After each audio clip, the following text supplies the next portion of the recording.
I'm live. Hello, welcome. Doing a little night flight tonight through Southern California, San Luis Obispo, flying down to San Diego. Get a good look at X-Plane 12's night scenery.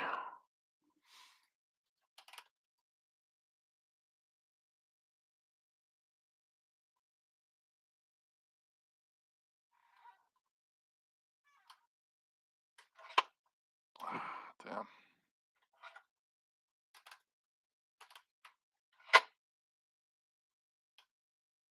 Having trouble starting it. There we go.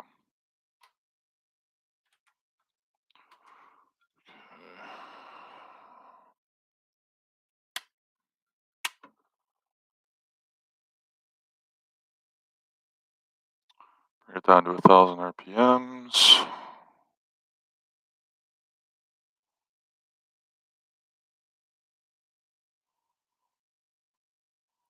Let's just look.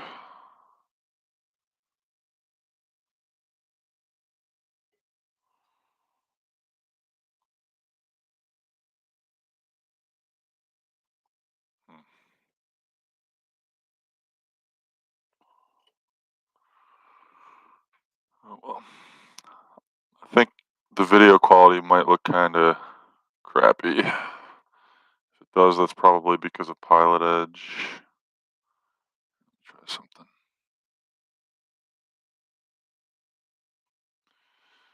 Yeah, it doesn't look great. Doesn't look great.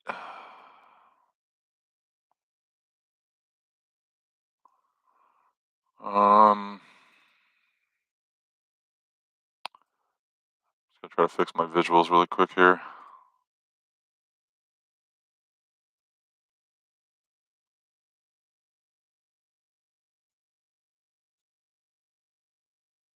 There we go.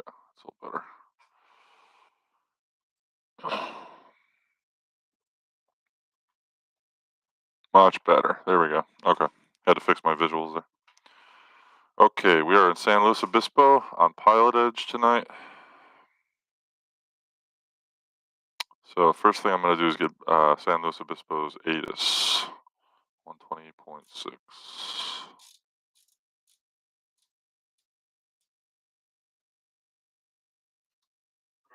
Arriving and departing runway 29er. Visual approaches in use. Read back all runway assignments and hold short instructions. Advise on initial contact you have information Delta. San Luis County Regional Airport, ATC information Delta. 00560. Wind 290 at 12. Visibility 10. Sky condition, clear. Temperature 17. Dew point 11. Altimeter 2987. Arriving and departing runway 29er. Visual approaches in use. Read back all runway assignments and hold short instructions. Advise on initial contact and have information Delta. Okay, now I'm going to pull up San Luis ground 121.6. I got tower on standby 124.0. So I'm going to call for just VFR to the south.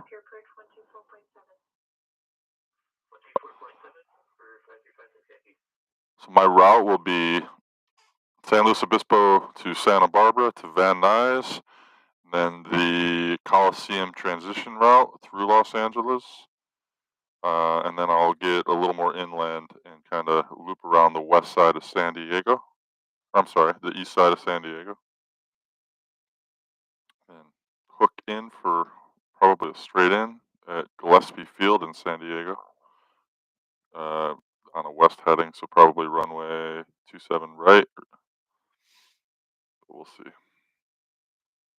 It's kind of a complicated flight because I gotta fly through Bravo airspace.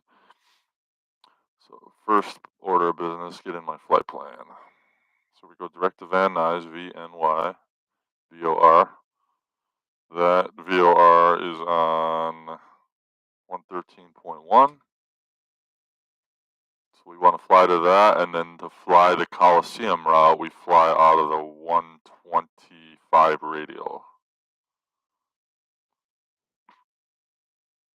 Van Nuys VOR to Seal Beach, 115.7.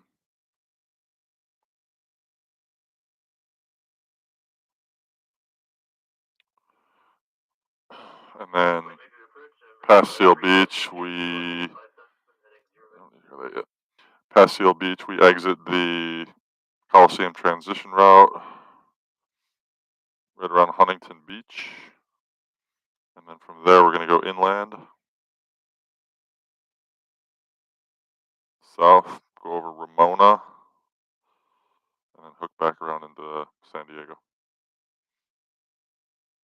So take a look at everything. Gauges are all good. Instruments are set. Local time, 7:38 p.m. Not using real time, but I am using real weather, 64 degrees. Flaps are good. All right. So I can call San Luis ground at any point, request taxi for VFR to the 129. So I go VFR to the south. And I haven't really figured out my altitude yet. I'm thinking 5,500 or, yeah, go 5,500. Okay. So I'm at the east ramp. So let's get taxi. San Luis ground, Skyhawk 5385 Juliet. I'm at the east hangar and requesting taxi for VFR to the south at 5,500 feet. And I've Delta.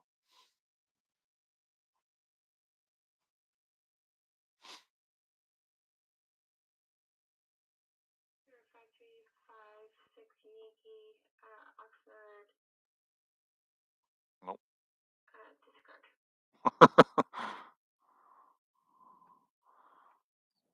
I could say it again.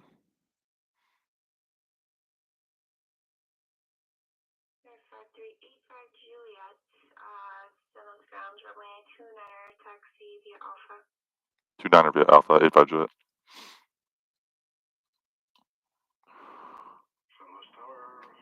Ooh. Somebody's on final.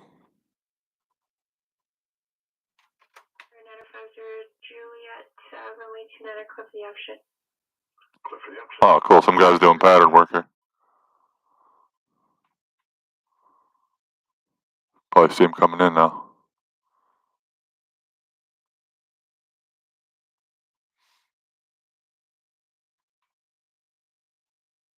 Oh, there he is. That's the guy we just heard. What's up, buddy? Another Skyhawk.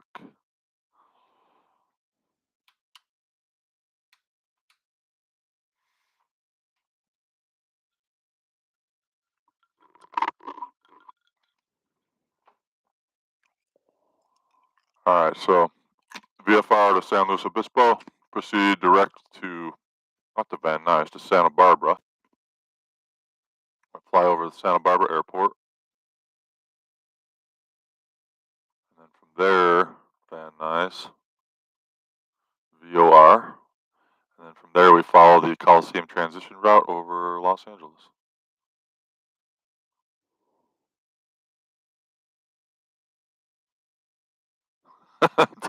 That's why I'm going over, man. I want an aerial view, Steve. It's the LA flight tonight. No, I was in the mood to do Pilot Edge. I didn't feel like doing a Say Intentions flight. Say Intentions has been a little buggy lately. So I wanted to do Pilot Edge.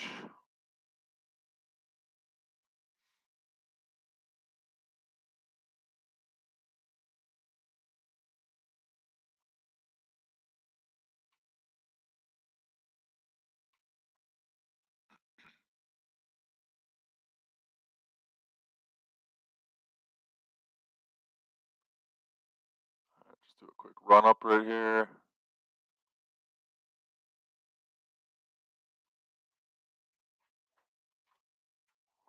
Okay, lights are all on. Trim set for takeoff. Heading indicators aligned to the compass. Instruments are all in the green. Oil temperature is up. Flying runway 29er. So we're going to fly a heading of 290. 290.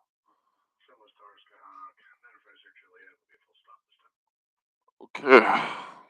I'm over to Tower 2. This guy's coming in this time for his landing.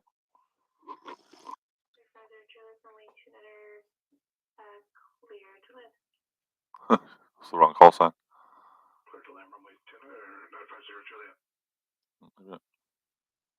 Oh, wait. San Luis Tower, Skyhawk 5385 Juliet's holding short 29er, ready for departure.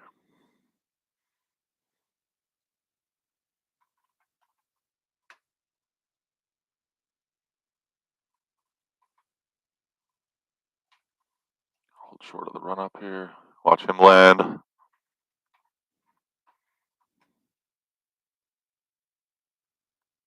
why I love Pilot Edge. The network. Alright, good time to put in the rest of my waypoints. Van Nuys, I'm going Coliseum route, so that's Ghetto, Seal Beach, VOR, Pib,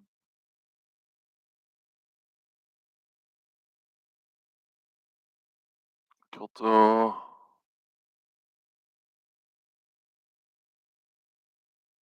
Dago,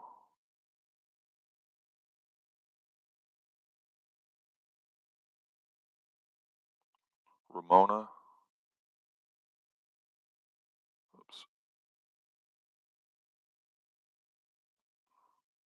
from Ramona, Ademi, Legwe, and Gillespie Field, KSE. There we go, flight plans loaded up. I gotta figure out who I'm gonna be calling for my transition through LA. So I want to get that frequency on my comm too, just as a backup. Where is it?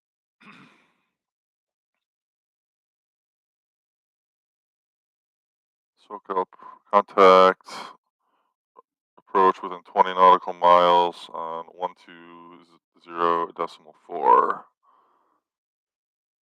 So that's who I'll call up for the Bravo transition before I enter the Coliseum route. 1204.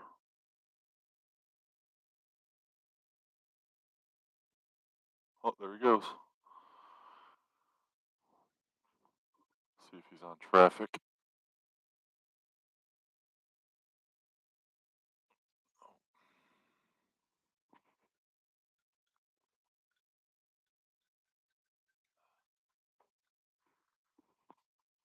All right, I did request departure, so I think she's just waiting on him to get off the runway, maybe. I'm going to wait for her to clear him, and then he's off the runway. She should be calling over to him now. He shouldn't be switching to ground. He's taxiing. Oh, no, there he goes. He stopped.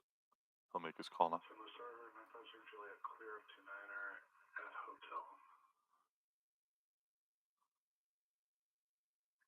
Juliet, taxi Rampia Alpha, have a great day. Taxi Rampia Alpha, my pleasure, Juliet. Thank you. All right, we got a call again. San Luis Tower, Skyhawk 5385 Juliet's holding short, runway 29er, ready for departure.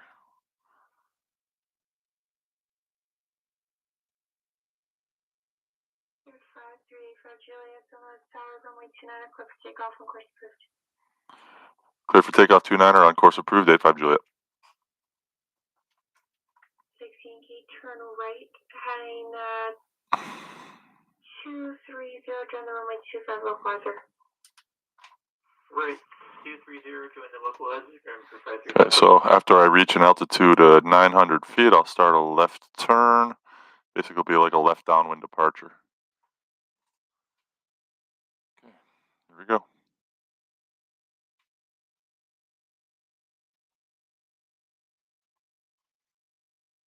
Note the time, 1948.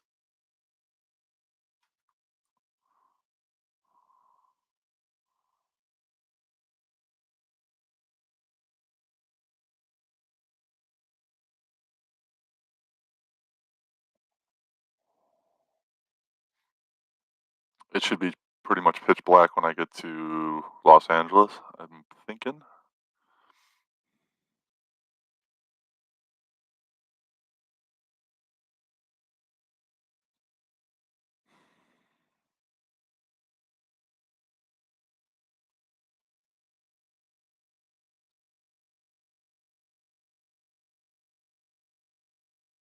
Okay, I got on course approved, so that's probably the last I'll hear from the tower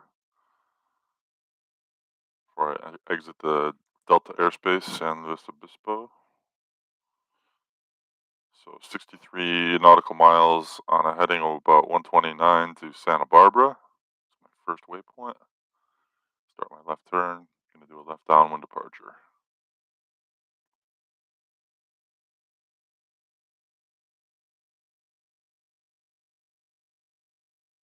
Climbing to an altitude of 5,500 feet.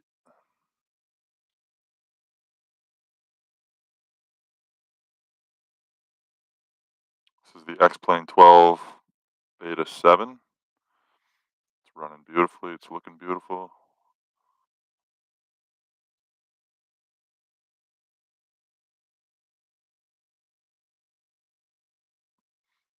Okay, there's left crosswind.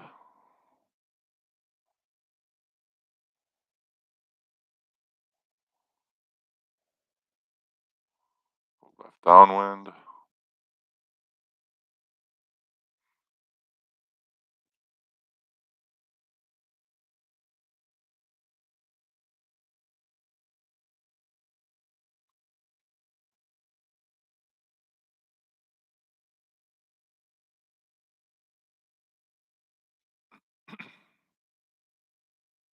Where am I getting here? All right, passing 1,600 feet.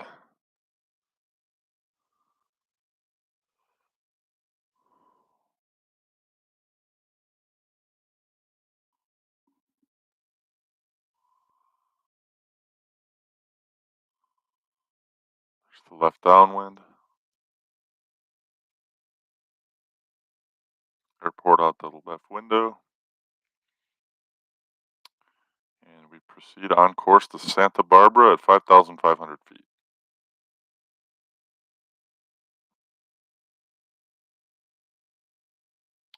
We'll be entering a special military zone near Camp Pendleton.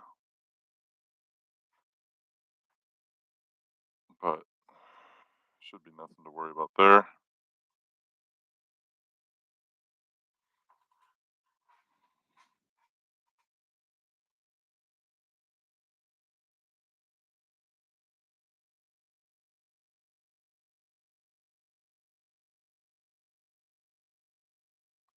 I'm about to climb out of the Delta. The ceiling is 2,700. I'm passing 2,400 here in a second, and climbing pretty quick. And I'm about to exit the lateral airspace as well. So that's probably the last I'll hear from the tower.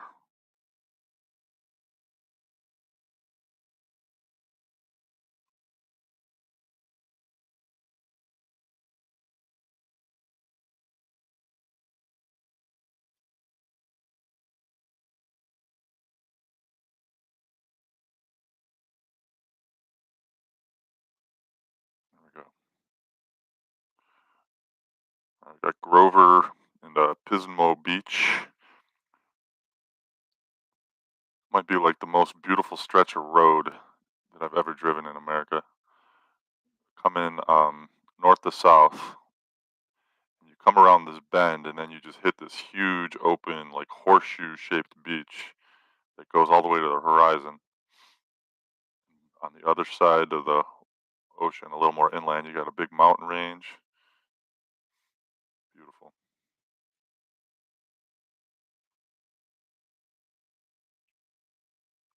This is where Oceano is. Actually, there it is right down there, Oceano Airport. That's where you fly your Cat 1 rating out of on Pilot Edge.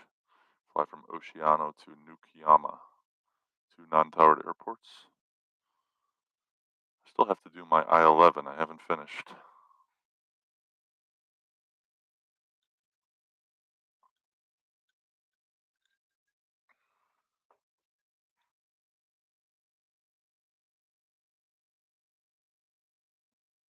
All right, passing 3,400. 2,000 to go.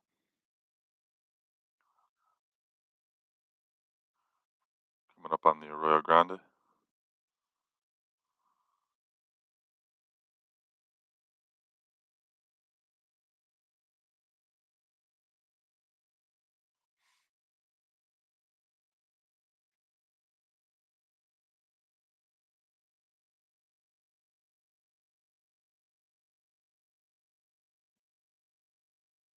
All right, we're out of San Luis Obispo, so I'm going to switch it over to SoCal approach.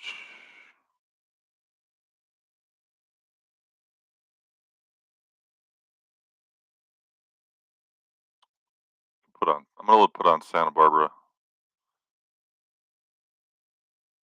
approach. Just listen to them.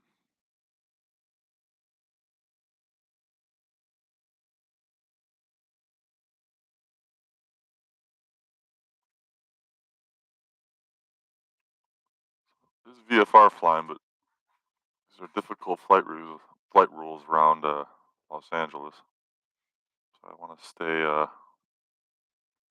stay in shape with all that stuff because I finished my cat rating so long ago. I almost forgot how to do these transition routes.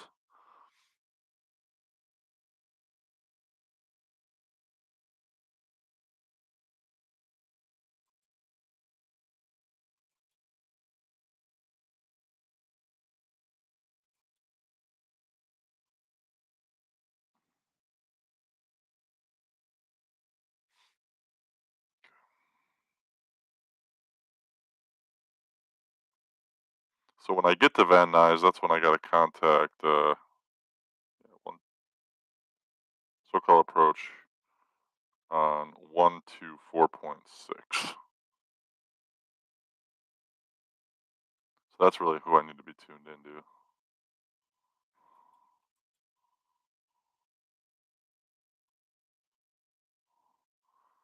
Okay, get on course here. Direct to Santa Barbara.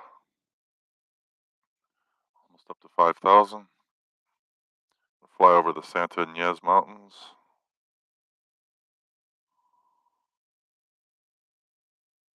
Fly over Lake Buellton.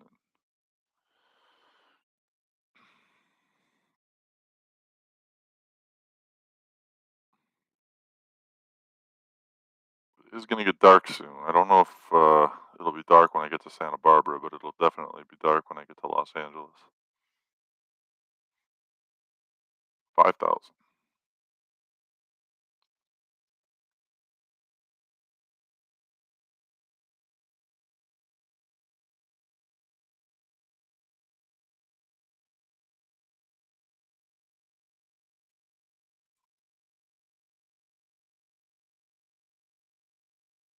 So I gotta remember this. So if I'm going through a Bravo, I gotta obtain clearance for this coastal transition, or not the coastal transition route, but the transition route that I'm doing, which is the Coliseum transition route. They will assign me altitude, and hopefully I'll get approved.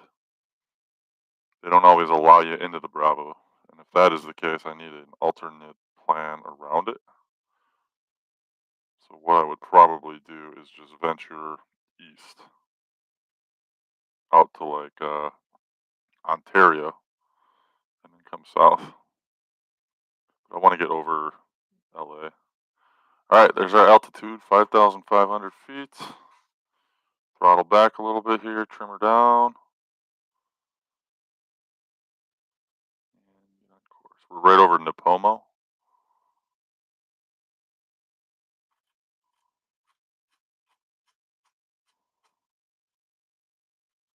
Get my heading bug aligned. A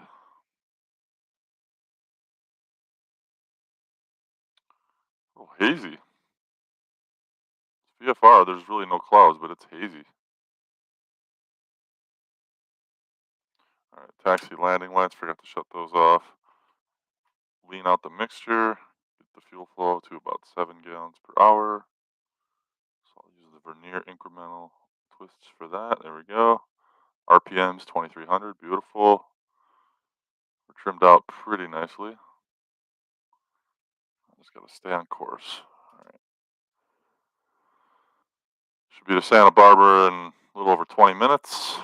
Yeah, it'll still be light when we get there.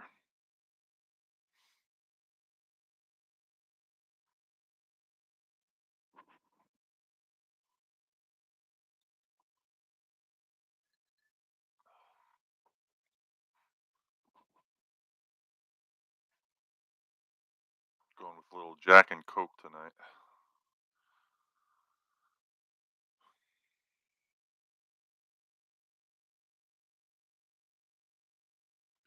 It's a bottle of Gentleman Jack.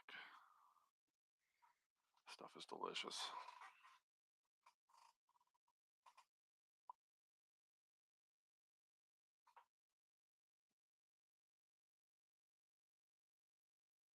All right, yeah. So Santa Barbara in about 23 minutes. We're 45 miles.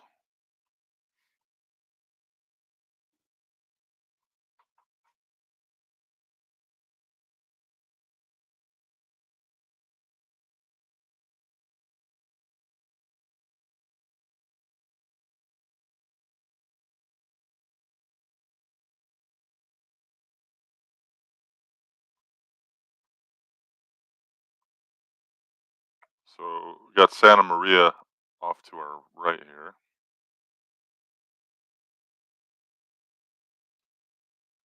You can see Hancock Field down there.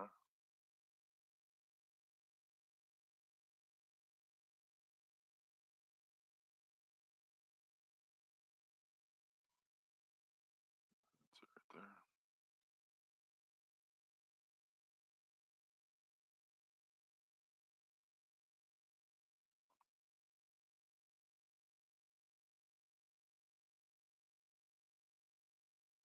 Notice to pilots, California condors, endangered species, are nesting in high mountain and bear trap canyon study areas, which I'm pretty close to.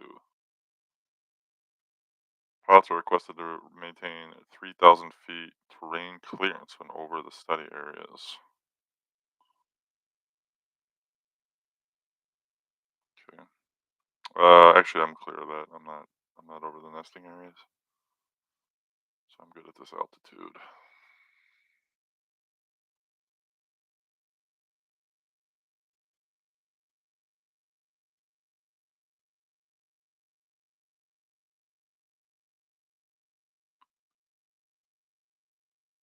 Oh man, it's hazy.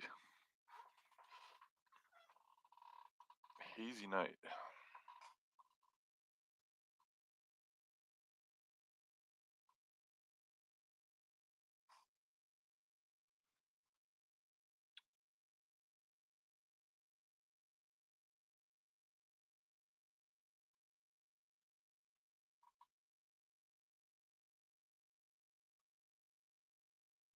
Passing Santa Maria.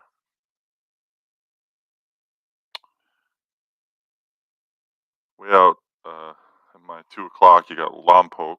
I don't know how to say it. That's where Vandenberg Air Force Base is. So I have to stay clear of all that. Some restricted airspace over there, looks like.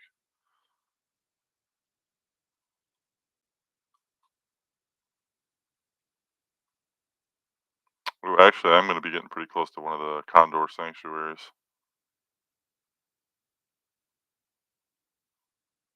Actually, I'll be south of it. I'm okay. Otherwise, I'd have to climb, man, to like 7,500 feet to maintain that 3,000 terrain clearance.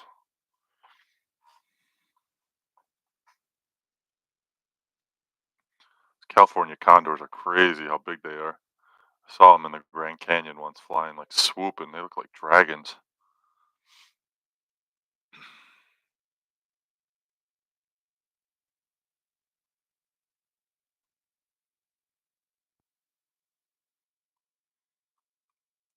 Low on energy tonight. It was a hell of a week. So if I seem a little lethargic, I apologize. But just trying to de-stress a little bit right now and relax and get a flight in using Pilot Edge.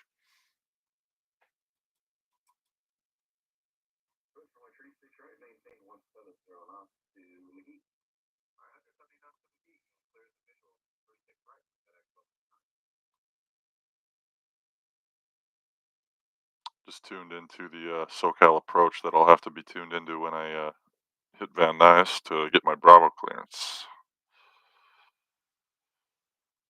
I'm going to get on Santa Barbara approach, actually.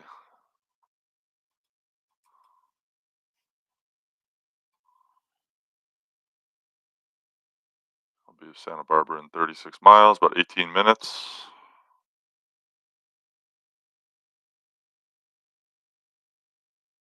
Let's get a little external view here.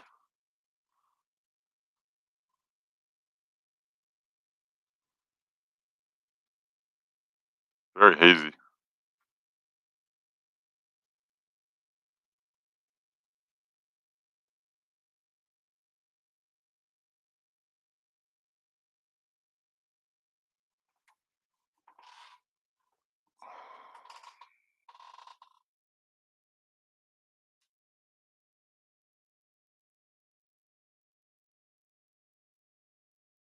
Yeah, it'll still be lighted in Santa Barbara, but it's going to get dark quickly after that, I believe. Like the sun is almost down.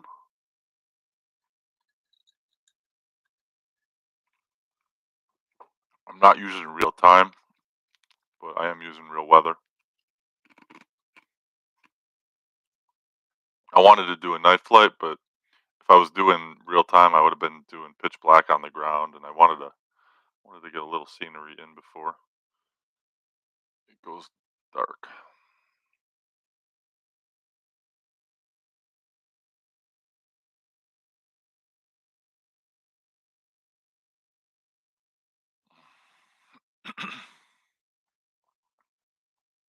Don't get shot over LA.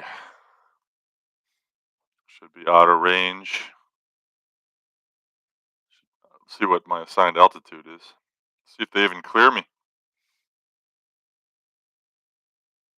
Maybe they won't even clear me over LA because of everything that's going on.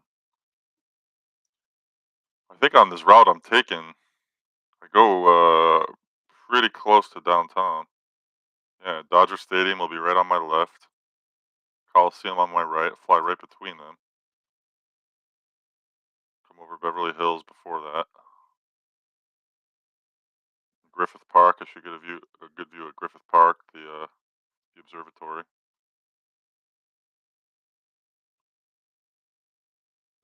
Gotta keep an eye on my instruments here. And then from there, yeah, downtown will be just off to my left.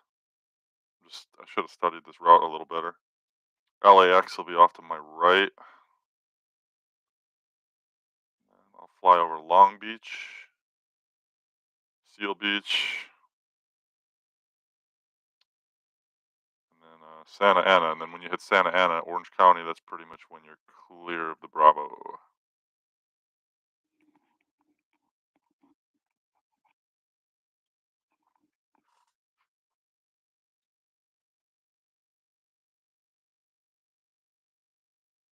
Holding at 5,500 feet.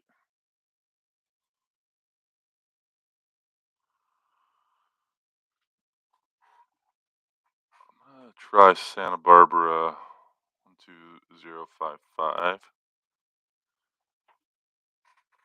Just want to make sure we're tuned into a Santa Barbara frequency for flying over it, just to be safe.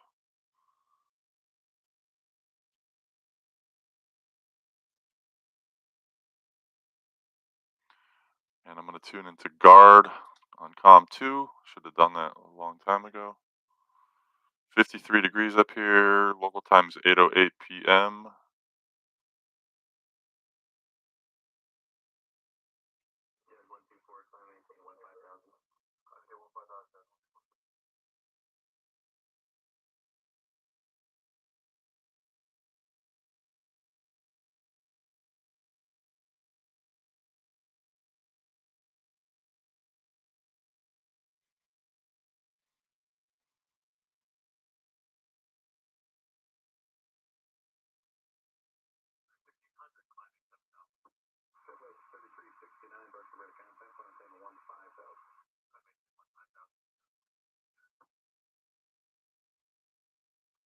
All right, I'm gonna give it just a little more juice here, but making pretty good time. Got a little bit of wind in my back.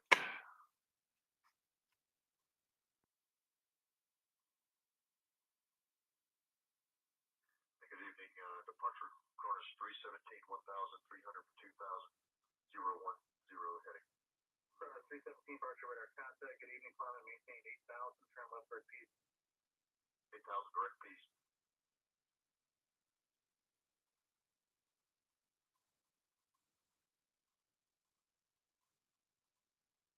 See the coast up there.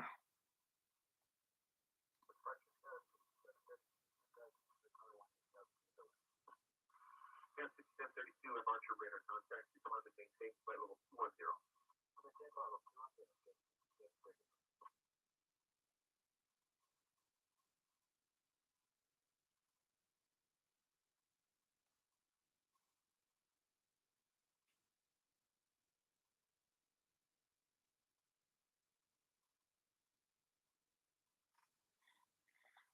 Hey Steve, how you doing, man?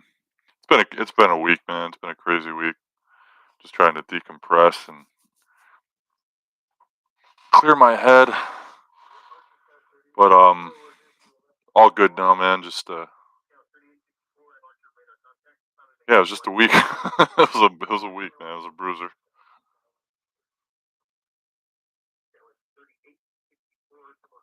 But I'm decompressing right now. I'm feeling good.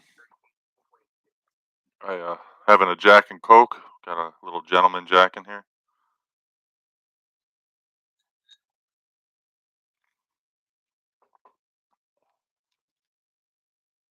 How you doing, man? All good with you? How's the audio, by the way? Is everything sounding a little better than last time? You picking up the ATC? Do I sound clear?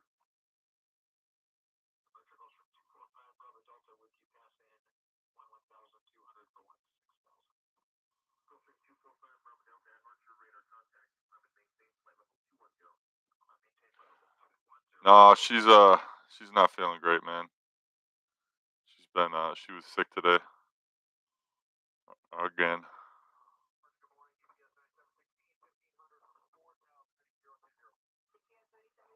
ATC's quiet. All right.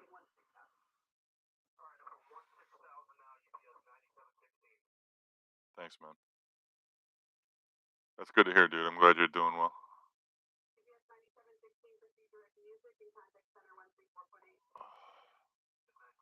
I'm happy it's the weekend. I'll say that much.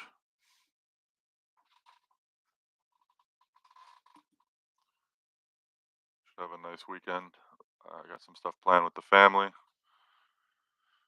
Got my parents coming up to visit tomorrow. We're gonna go out to lunch with them and my kids. And then on Sunday, I'm taking the family to a baseball game. Should be a good weekend.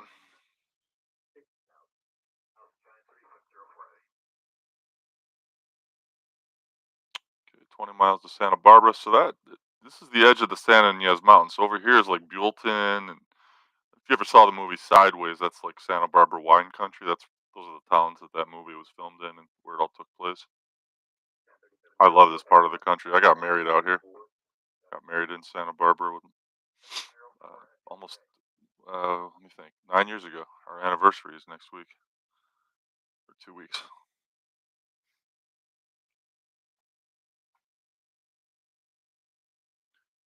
I, we did an awesome kayaking trip around the Channel Islands off the coast of Santa Barbara, and then we rode jet skis in the bay, and I tossed my wife off a jet ski right into the great white infested waters. She was pissed.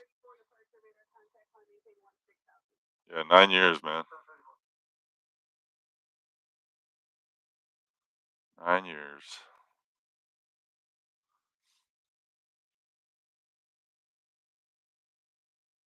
All right.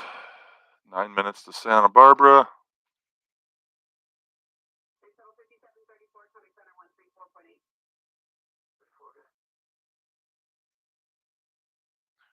This is Lake Kachima. I've done some hiking up here. This whole mountain range right here that overlooks Santa Barbara. There's a little peak called Lizard's Mouth. It's a really cool hiking trail. It's actually where if you ever saw the movie Alpha Dog with Emil Hirsch, it's a true story about that, like those drug dealers that kidnapped some kid's younger brother and then ended up killing him. Killed him up here at Lizard's Mouth. Crazy story.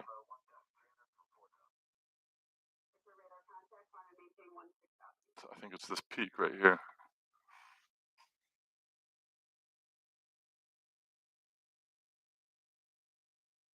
But we did some hiking up here. There's like tons of mountain lion.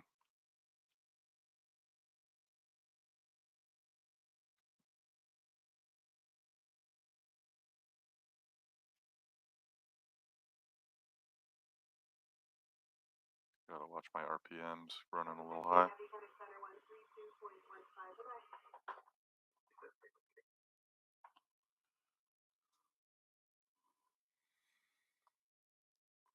Happy to be doing a VFR flight.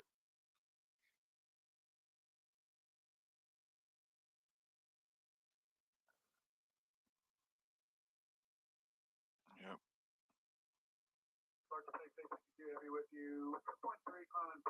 Oh no, actually Lizard's Mouth is this one over here. It's the two peaks right there. There we go. Now I got my bearings.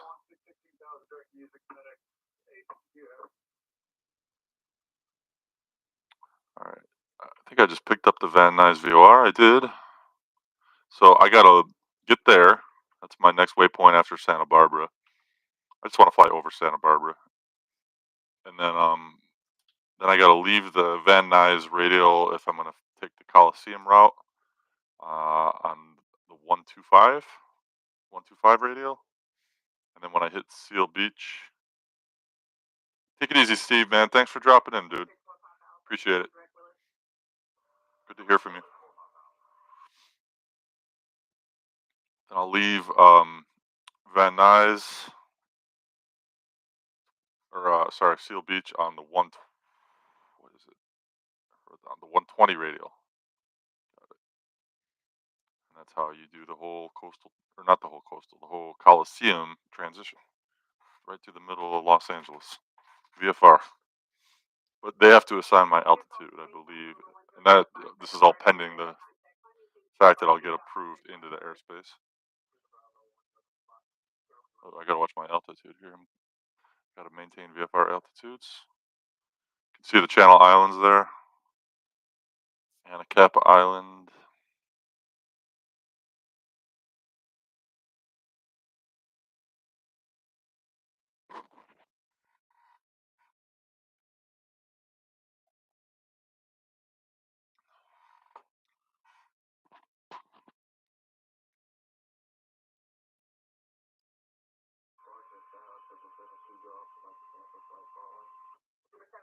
I gotta make sure my Santa Barbara altitude's here. I don't want to bust their airspace. 4,000.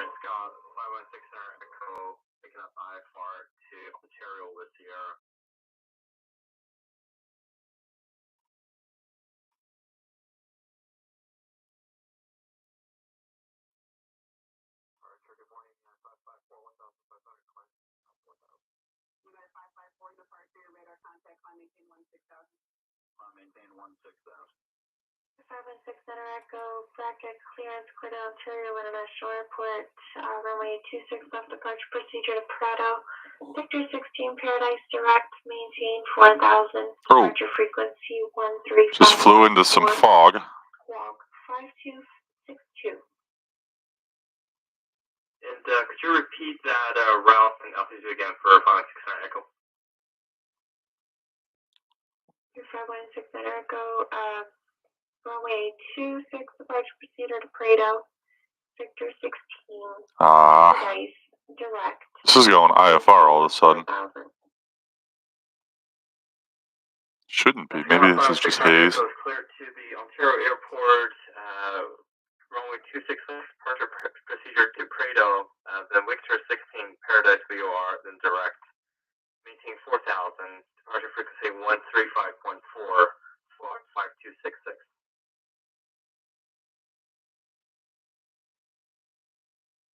You got it.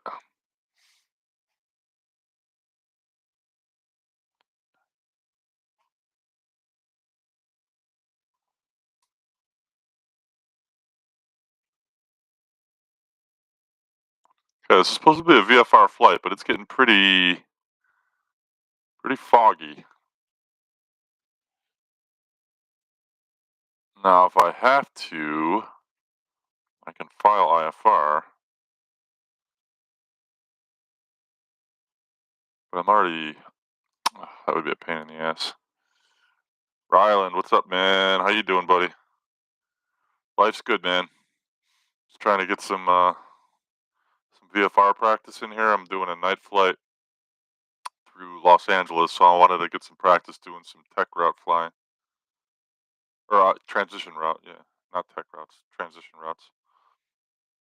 So I'm going to be flying through the Coliseum route through LA at night. Should get some good views here tonight. Just about to pass over Santa Barbara. The visibility sucks. I gotta get their ATIS. Let's see, Santa Barbara ATIS, because I'm starting to worry that I'm flying into some IFR conditions here, and I'm not IFR. Airport Santa Barbara, frequency ATIS 13265. Information uniform. Sure. Santa Barbara Municipal Airport, ATIS information uniform, 0053 Zulu, wind 160 at 6, visibility 7, sky condition, clear, Okay. temperature 18, dew point 13. I'm good. It's just the fog, but I'm tuning back into guard. Ryland, I forget, where are you from? I know Steve is from Salt Lake. I forgot where you were from, bud.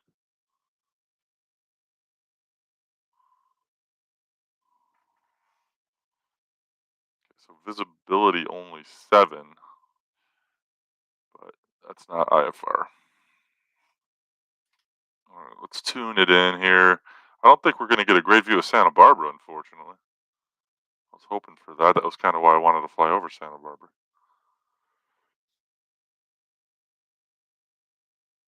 Maybe right when we're over the city, we'll see it. What's going on behind me? Yeah, it's just hazy and foggy.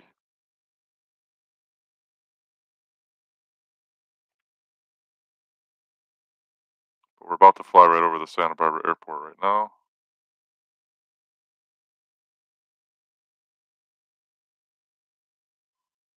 Oh, okay, the city's going to be off over here now. My airspeed.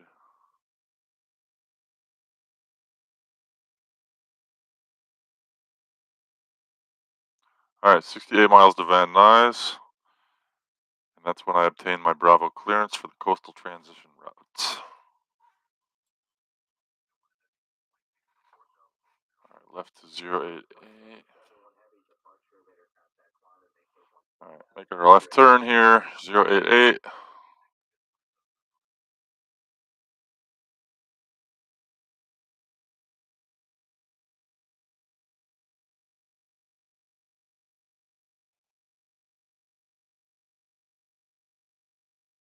Wind's pushing me to the right. 6-7 degrees.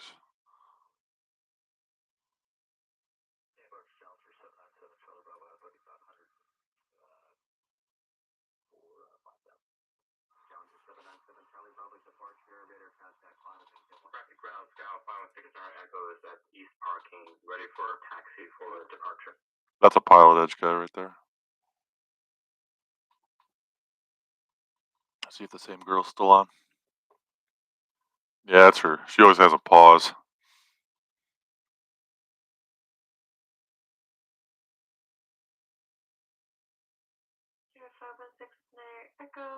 That's my girl. Runway 26 flex taxi via Sierra Alpha 569 Echo.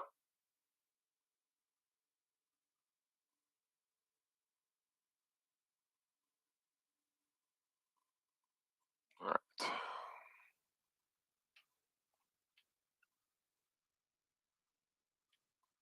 Gotta do a quick autopilot here for you.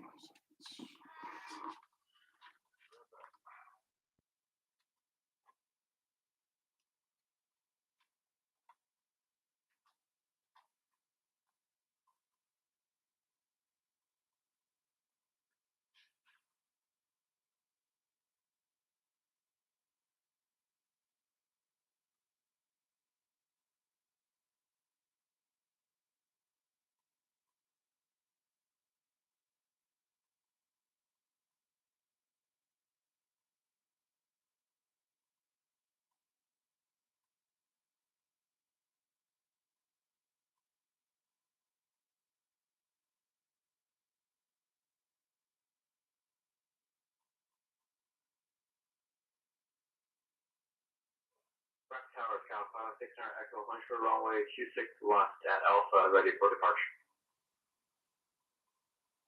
Air 6 Echo, bracket tower, runway 26 left, clear for takeoff.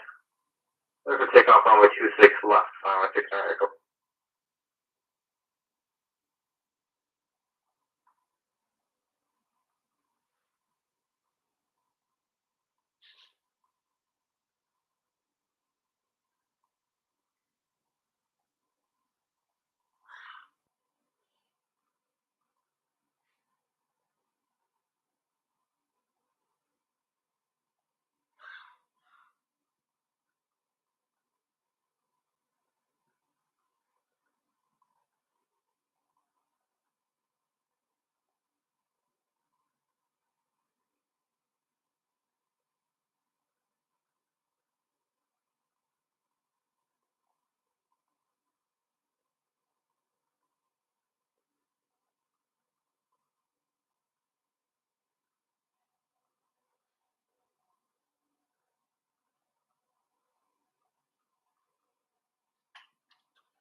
Alright, sorry about that.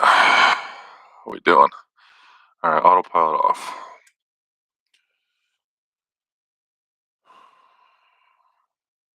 We over Santa Barbara yet? Yeah, we're right over the city. Can't see a damn thing though. It's fog.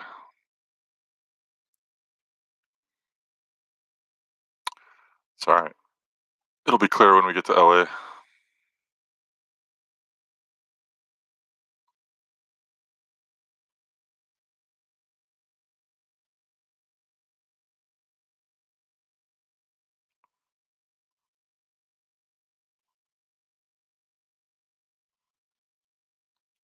I love this city though. Santa Barbara. Santa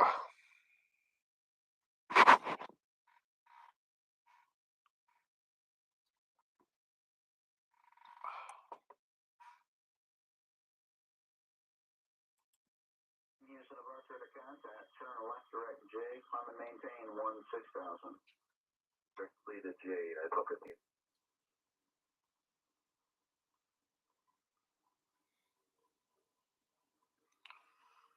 Alright, there's the 101. Very faintly see it lit up through the fog. But this is just some of the Santa Barbara Bay fog. This will probably be gone before we get to LA, I'm thinking. 73, heavy out of 1700 for 4,000, right turn to 360. UPS 2773, heavy Houston, departure radar contact, higher end 5 knots. Roger that, UPS 2773. This is Montecito up here.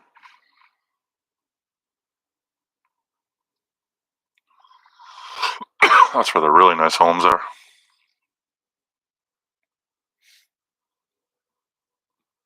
Your 516 Echo contact SoCal departure, verify your transponder 5262. We'll change to 526 to 569 Echo and off to departure.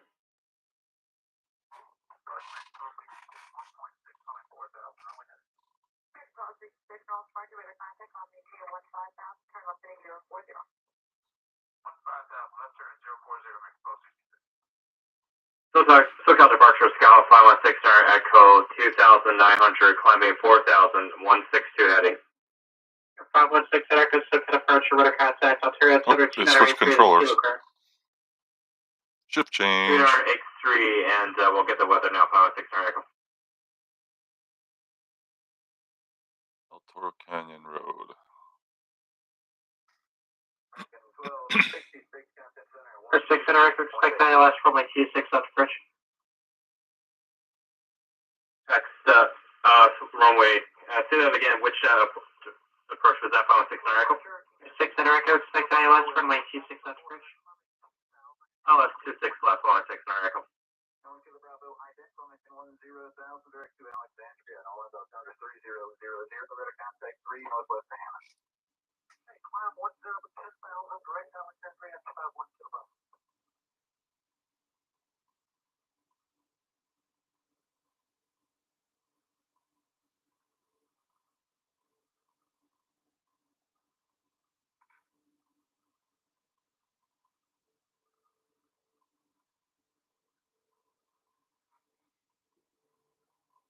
So for chatter, I have X-ATC running alongside Pilot Edge.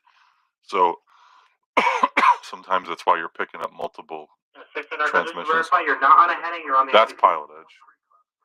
And that was X-ATC. I'm going to disable X-ATC. Do that again. We are So that's just on Pilot Edge. Victor's. But I do that just to like supplement the Pilot Edge, because like when you're flying through like SoCal, like, you're going to get a lot more transmissions than you do when you just get the Pilot Edge transmissions.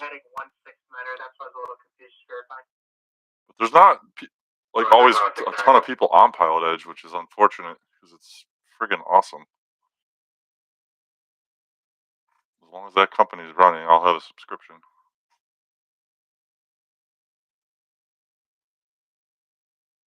As much as I love saying tensions, it's Pilot Edge is on it's so much better. But everyone uses saying tensions, and I get why. It's got so many pros.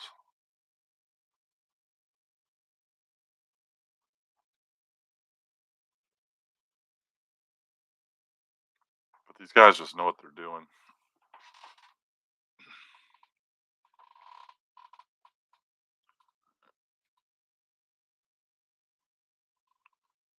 So the Van Nuys VOR, I should tune in my. Got that here.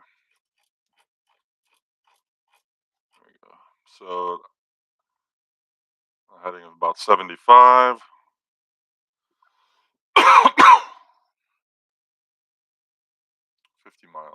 50 miles to Van Nuys, and that's when I got a call for Bravo clearance.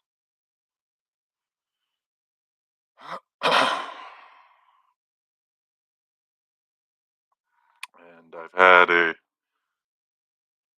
pretty nicely made Gentleman Jack and Coke. It's the other thing I love about Pilot Edge.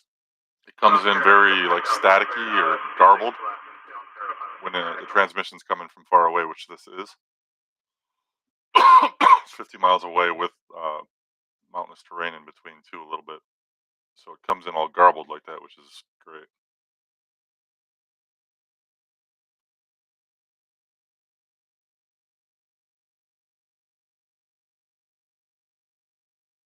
I love this combo of Pilot Edge with X-Plane. I just wish more people were on Pilot Edge, like at the same time. You know, saying tensions at any time, there could be 100, 200 people on at the same time. Pilot Edge, it's usually not more than like 10.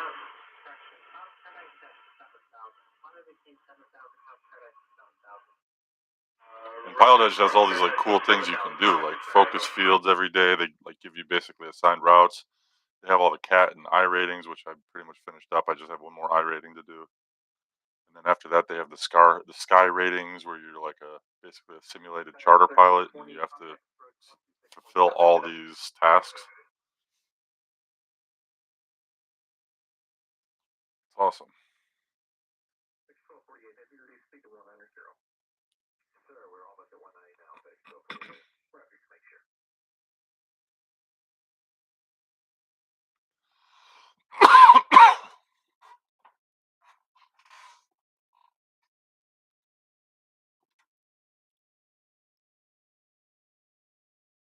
Roger, clear this approach for runway 27 and maintain 190 knots to advise.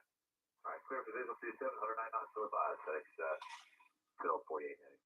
Fog's already starting to let up here.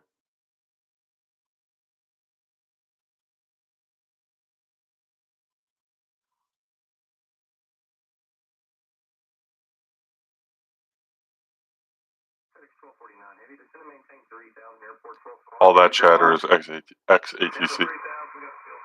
I can disable that with a click of this. So let's disable it. I want to put it back on. Do that. Got that mapped to my yoke.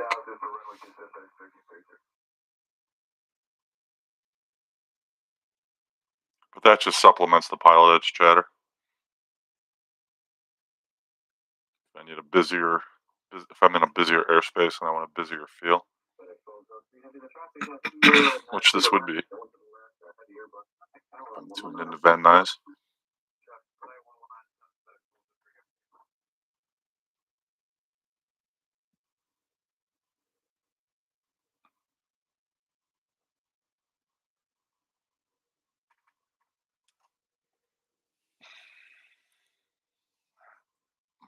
Switch up my default nav. 22 minutes, 44 miles to Van Nuys. So I got about 20 minutes to brace for my Bravo request. Be ready for instructions.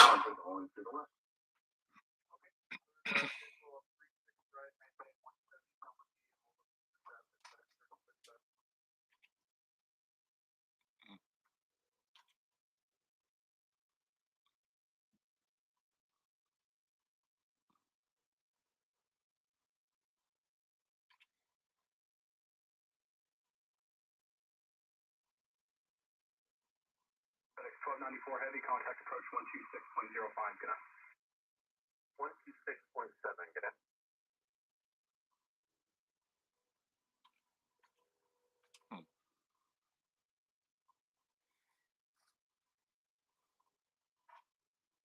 I'm just trying to get a look at my frame rate. I'm wondering how it's going to run tonight. Right now I'm getting good frame rates. I'm over 30, so that's all that matters. But I'm wondering what's going to happen when I get over like downtown LA.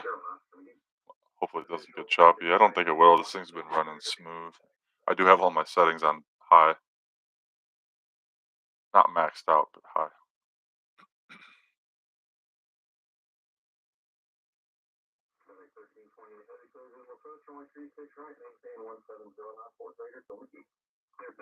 And approach Scout 506 Echo. This will be a missed approach. Pilot Edge. The published miss.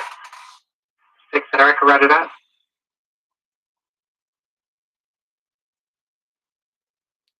Dude's practicing a missed approach.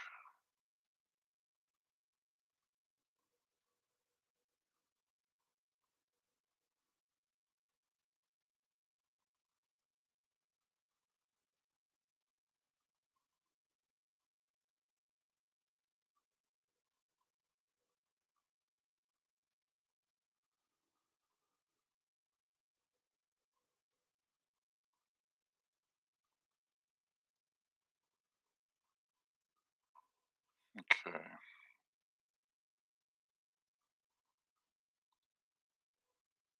So I'm flying over like Oxnard, or no, this would be Ventura. And then Oxnard's the next one down.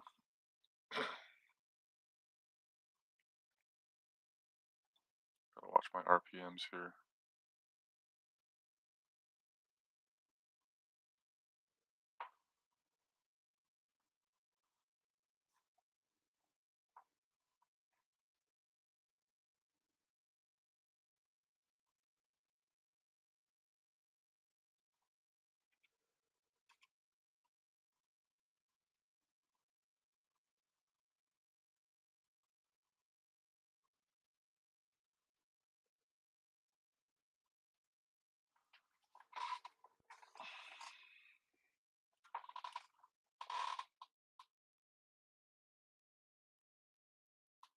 Smooth flight.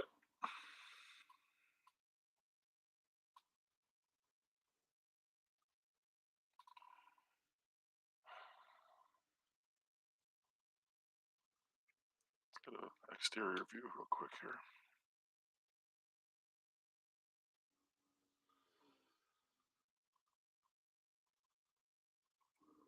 Yeah, this is gonna look good over Los Angeles. This is gonna look good. Once we hit Van Nuys, it's gonna be super populated, basically, until we're clear of LA. It's gonna test the GPU out, but I'm optimistic.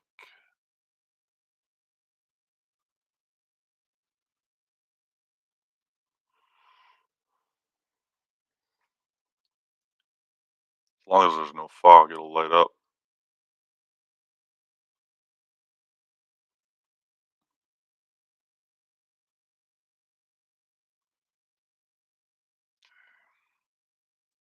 A little more RPM.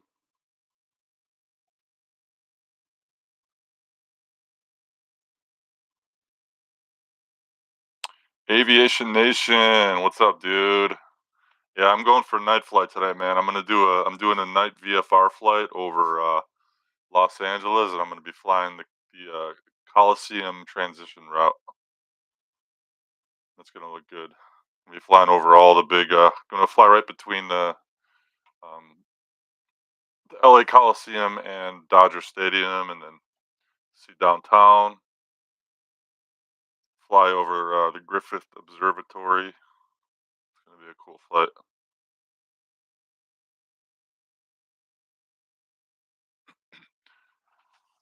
The only thing I don't like about night flights, though, is it looks kind of funny on the stream. Like you don't see it as well. It looks really good when you're sitting in the cockpit, but when I watch it back, it looks so much darker than it really is. I mean, I can like throw the lights on, but that doesn't. I don't think that really helps the view. Let me see what it looks like.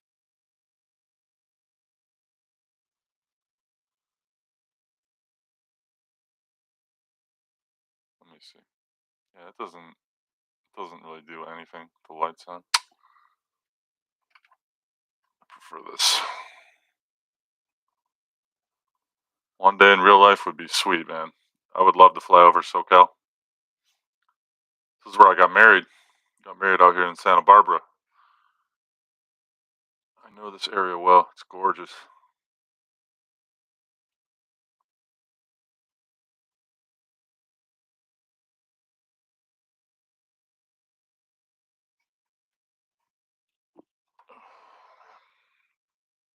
All right, 15 minutes to Ventura.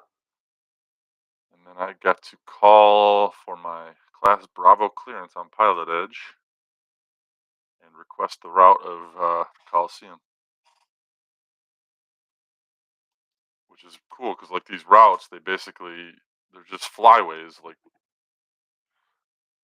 so they're just transition routes that are predetermined, and they basically just assign you an altitude and say fly this route, and you just study the charts and do it. I gotta watch my altitude here. And yeah, they take you basically on a tour through the city. You do them in Manhattan too. Like you fly the Hudson routes, fly right down the Hudson River, right down and up it. They got them in New York. I'm gonna lean out a little more.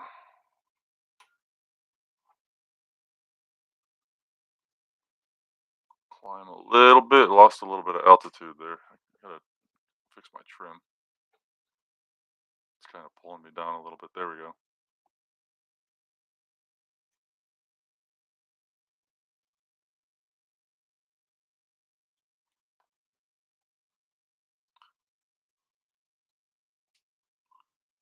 I love this VFR flying. It's just so much more free.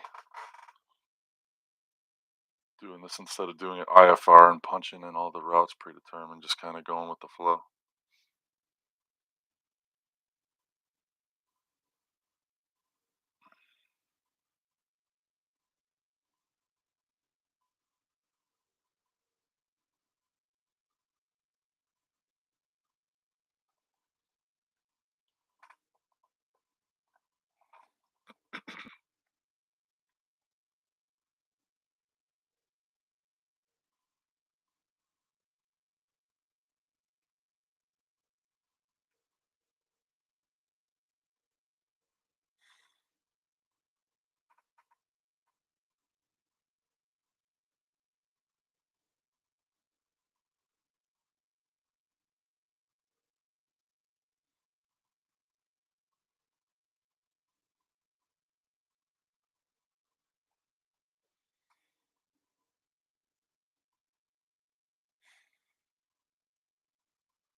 Coming up on Thousand Oaks.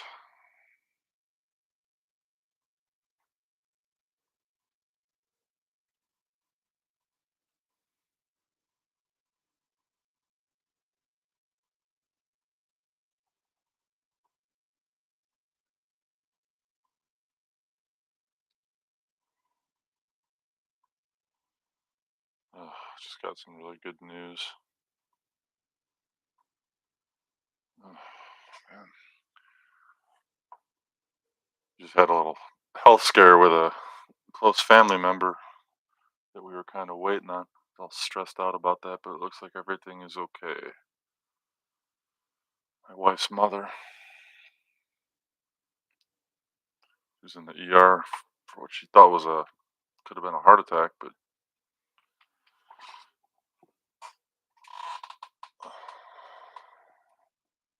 so far she's getting good news.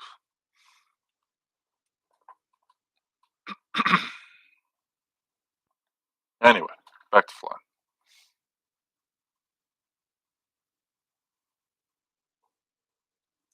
I gotta get on track here. Get into my headspace.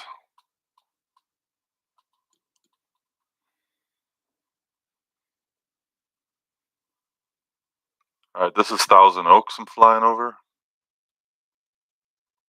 I'm hoping the view is okay on the stream.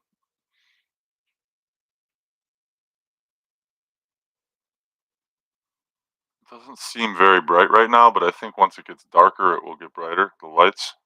It's not totally like pitch black out yet. And it is still kind of foggy.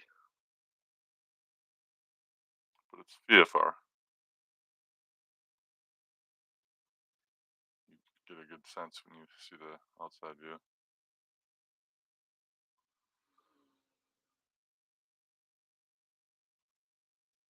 I could fly just the instruments like this.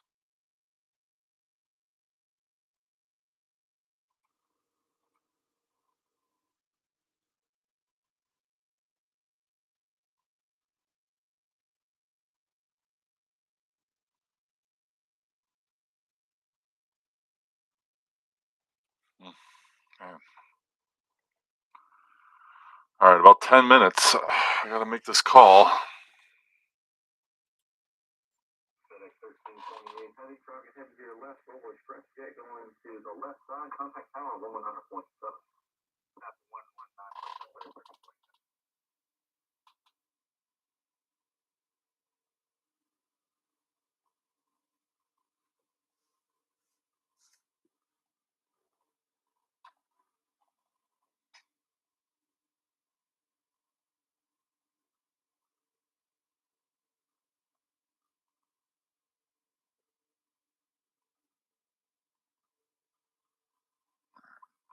What is this road? X-23, quick approach runway 27, maintain 170 knots or greater till 5 mile final. Clear visual approach 27, 170 greater 5 mile final. I'm closing in here on.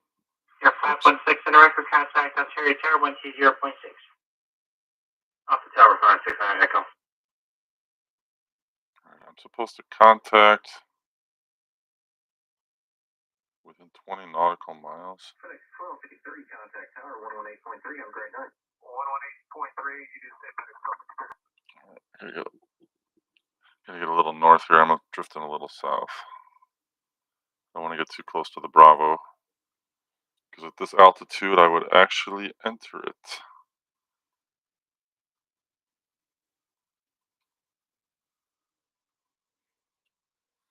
But the LA Bravo airspace is off to my right. So what I'm doing is I'm heading to Van Nuys, like hook it around to the north. Oh, there's a pilot edge plane right there. I'm picking up traffic. Oh, there it is. Yeah, I am.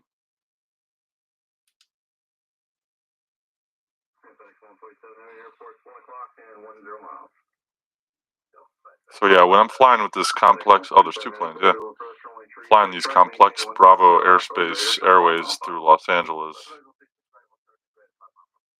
I gotta have my shit together here.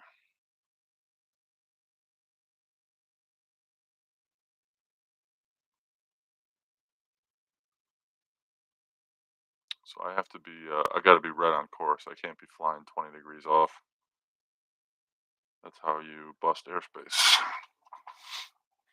FedEx 1366, turn right, heading 330, intercept 36 right, localizer, have a turn airport 1 All right, o'clock. 15 miles from Van Nuys. 320, intercept 36 How long right, after Van Nuys? So I'm gonna call for it before I get to Van Nuys. I don't want to wait that long. Well, yeah, it's only like 7-8 miles from it. Yeah, it's probably enough time. All right, I don't want to be following that plane. Yeah, the lights are starting to brighten up a little bit in my sim. I don't know how it's looking on the stream. It doesn't look like it's that bright, but it's pretty bright in the plane. As it gets darker, the lights will continue to brighten up.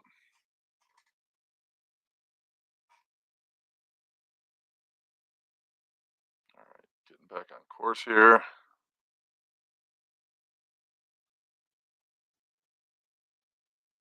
Is that the 101? Yeah, it's gotta be. FedEx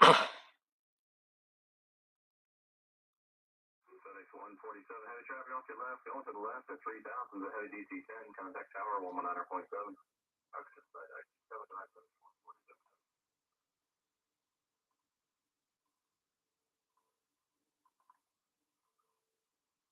All right, so I'll be contacting SoCal Approach here in a few minutes on 124.6. Requesting Bravo transition via the Coliseum route.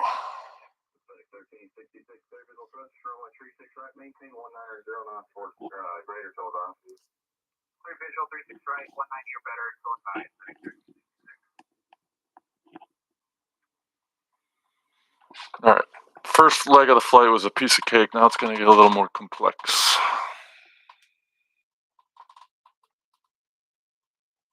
FedEx 21 heavy, just going to maintain 2000. FedEx 21 heavy.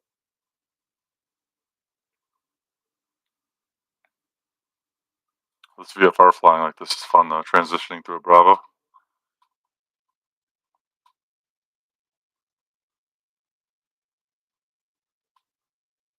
I gotta get up to 5,500. I'm flying down a couple hundred feet too low.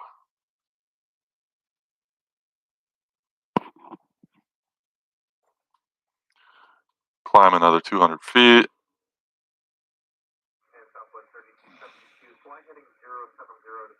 That's Calabasas off to the right.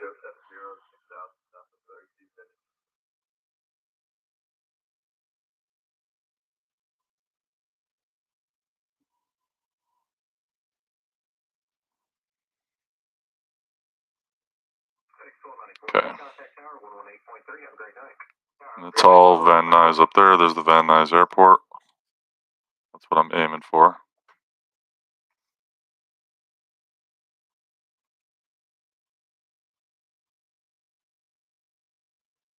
Okay, 10 miles from Van Nuys.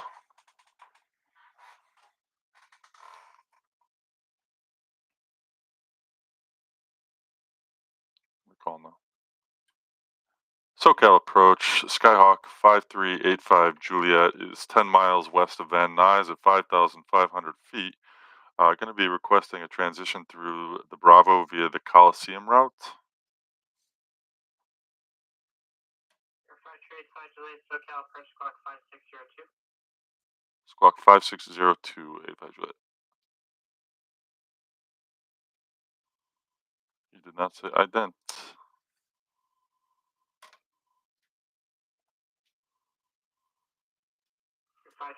Juliet, radar contact position as reported by aircraft type. Skyhawk 172, 85 Juliet. Juliet, roger. Burbank, altimeter 2985, advise establishing radial. 2985, and I'll advise when established on the radial, 85 Juliet. So that radial will be the 125 out of Van Nuys. So I'm going to pump that in now. See, this is where it gets a little busier. No autopilot either. I got to do this all manually. 125 radial. I want to leave that radial. Van Nuys. So I'm flying right at the airport. So the radial is basically, it is right on the airport. So Leave the airport on 125, advise.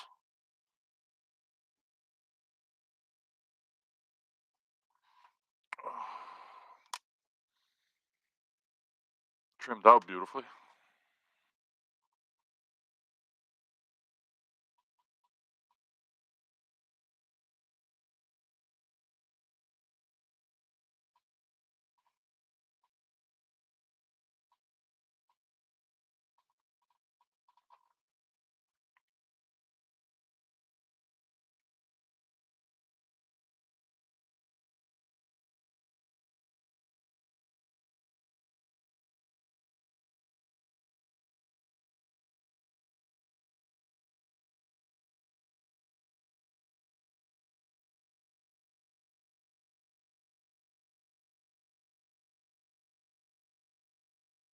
SoCal approach, Skyhawk 516 Echo going missed on 26 left ILS.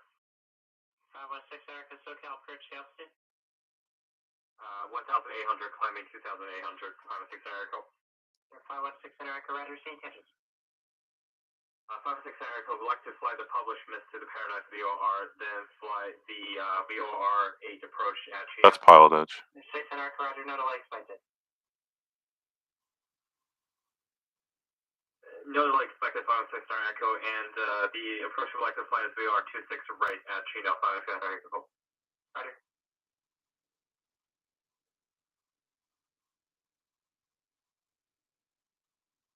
5 miles, and that's when I'm going to let them know that I'm on the 125 radial out of Van Nuys.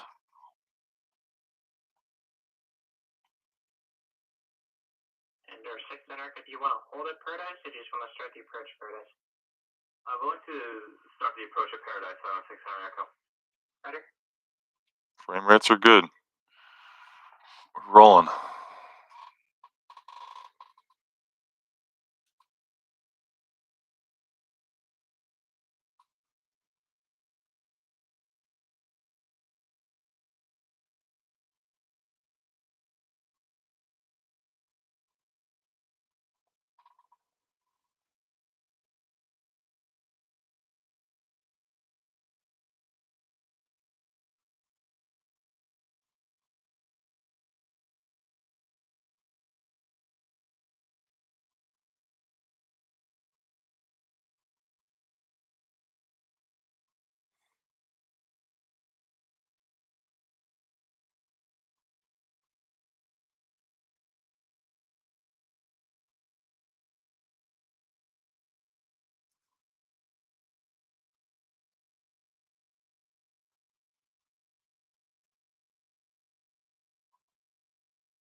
Your 516 America is cleared to Chino Airport via Paradise, then direct, climb to retain 5,000, expect VOR runway 26 right approach. Cleared to the Chino Airport via Paradise VOR, then direct, climb maintain 5,000, and expect VOR 26 right, 516 Echo.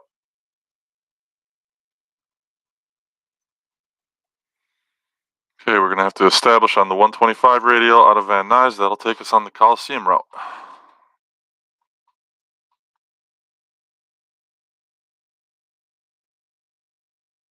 That is the 125, right? Yeah. And then 120 out of Seal Beach.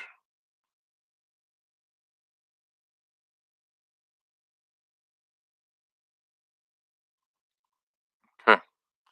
So I'm going to make a right turn here to 125. We're over the VOR station now, so let's go. Flip from to from.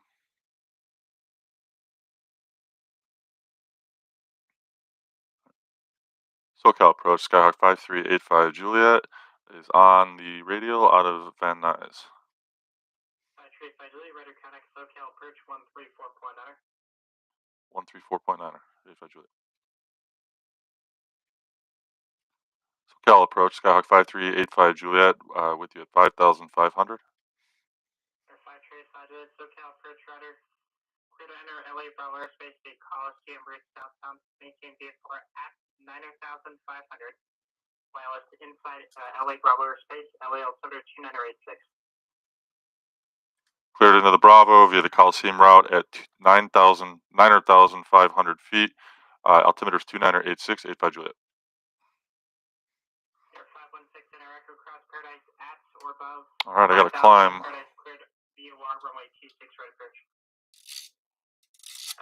Cross Paradise at above 5,000 and clear VOR. 9,500. That's a climb, man.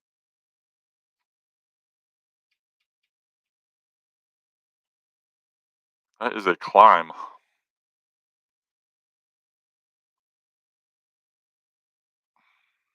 Okay, we're on the 125 radial.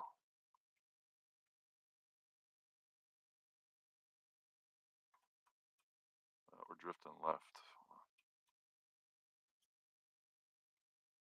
Got some Bravo clearance. Dusting off my VFR.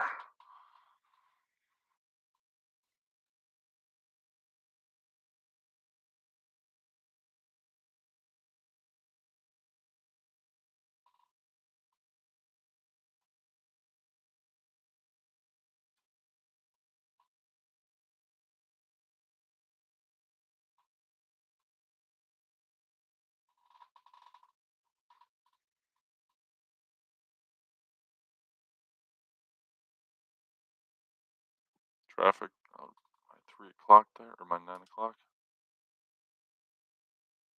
Couple. 9,500.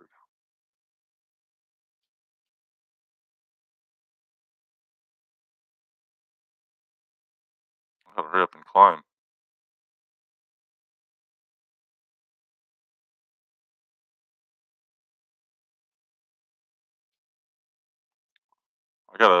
I can't enter the Bravo here. I gotta make a left turn. I gotta get up to 9,500 here. I got 3,000 feet to go. I'm gonna fly over the Griffith Observatory here. It's actually right there.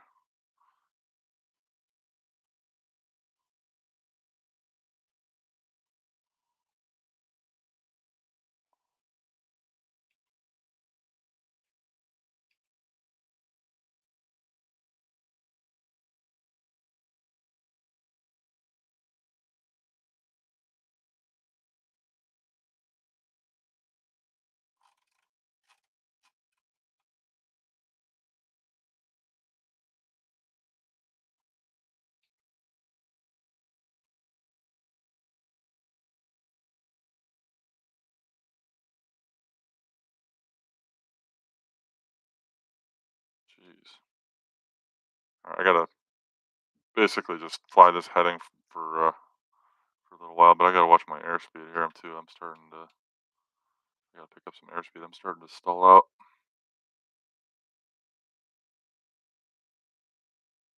Just gotta gain a little speed here, and then I'm gonna climb again. Come on. 9,500, man. Should be just more worth it just to go around. All right. Climb. So basically what I'm doing now is I'm stalling. So I'm not physically, the plane's not physically stalling. I'm stalling, like I'm buying time to climb. So I'm just basically flying like a holding pattern a few miles north of the Bravo airspace, because I was cleared at 9,500, but I was down at 5,500, and then the 172, it's not, it's a 172R with a 160 horsepower engine. It's not going to climb like ridiculously fast. It's not a twin turbo or anything like that. So I'm going to fly back to Van Nuys.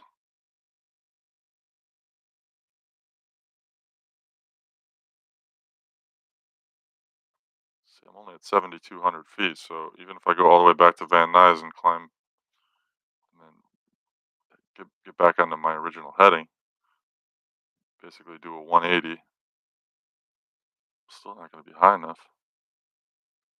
This rate, I'm climbing 400 per minute, 7,300. Got to go 2,200 more feet. This is another 6 minutes.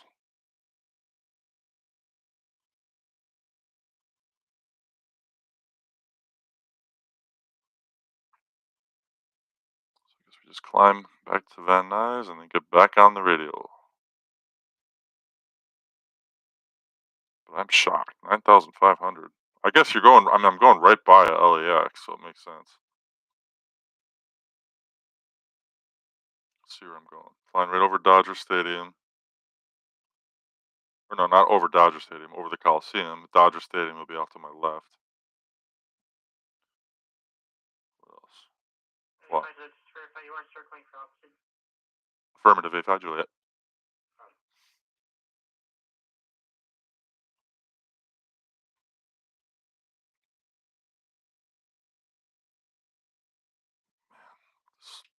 Having a hard time climbing up there though, man. Want to give me 7,500? Off to my right, I have Bob Hope Burbank. I've flown into that airport, in and out of that airport at least a dozen times.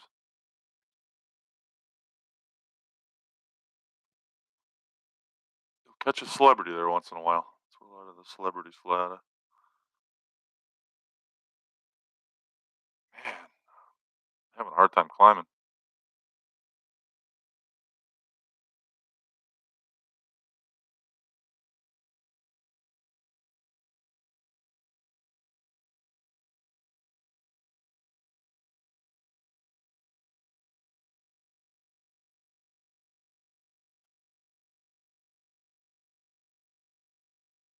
About to hit 8,000, but I still got another 1,500 to go.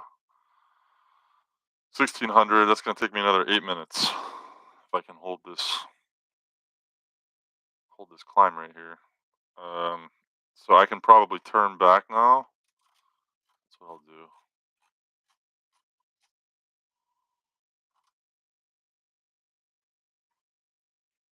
A mile from Van Nuys again, so.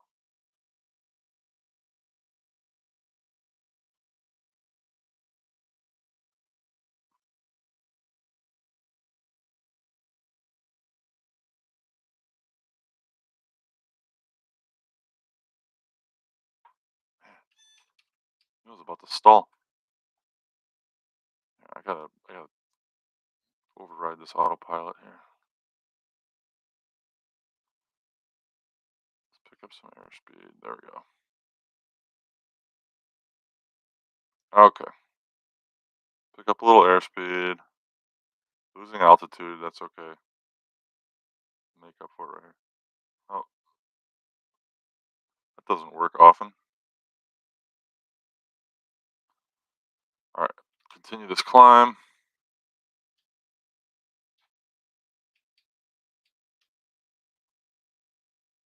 There we go. We're back on track. Alright.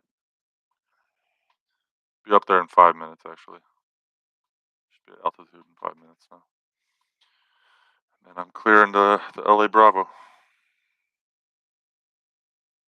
I'm up to 9,500. I should have just went up to 11.5. Skipped all the clearances and just, I would have climbed that whole time. Since San Luis Obispo, I wouldn't have stopped climbing until I hit 11.5.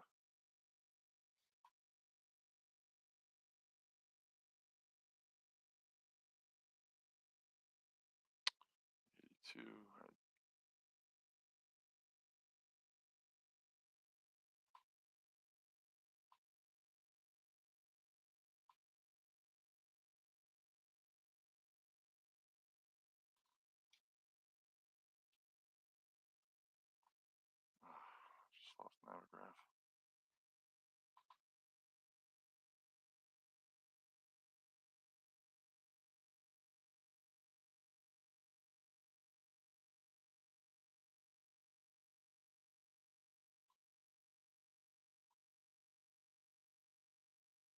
My tablet just crapped out on me.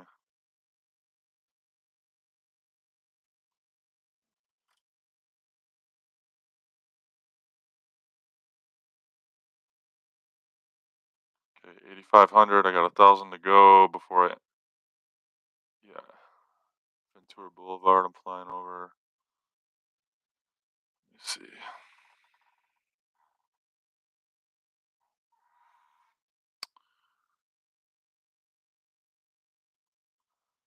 I should be good.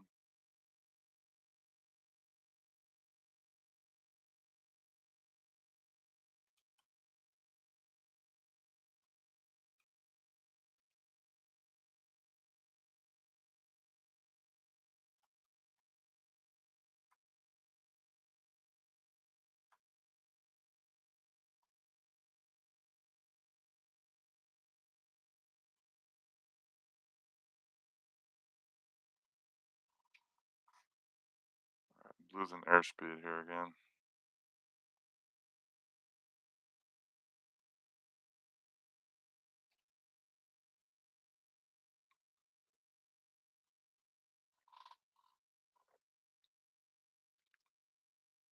Alright, I'm at 9,000. I got 500 feet to go, but my airspeed is low.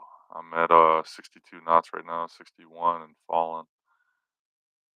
But I really got to get up. I got to get up these last 500 feet here pretty quick. Here, I'm gonna do what I did before. Take off autopilot, pick up a little speed, lose a couple hundred feet, but pick up some speed, and then just gun it. Here we go.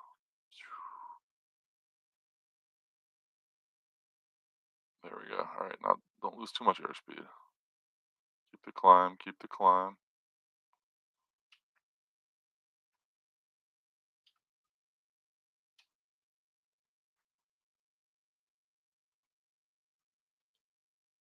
Okay. Just past Ventura Boulevard, I should say, not the city of Ventura.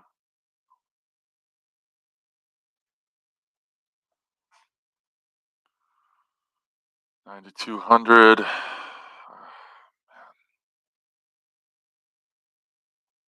Airspace ahead. I know. Within 2 nautical miles. Ooh.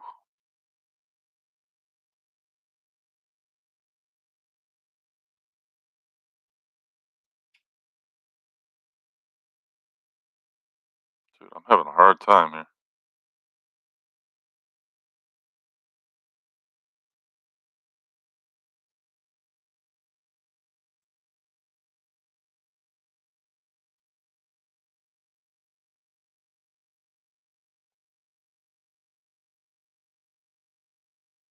Man, he put me to work. 9,500 feet. I was hoping to fly somewhere around 5 to 7.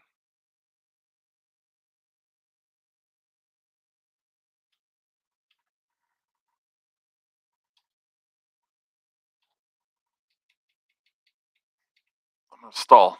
Shit. 9,400 feet.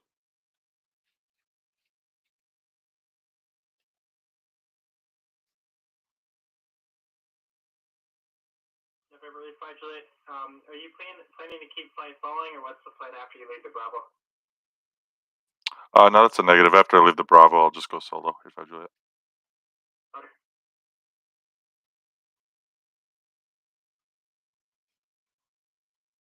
Okay, we're in the Bravo. Yeah, we're in. Air 516 at Echo, contact Chino Tower 18.5. 18.5, 6 Echo.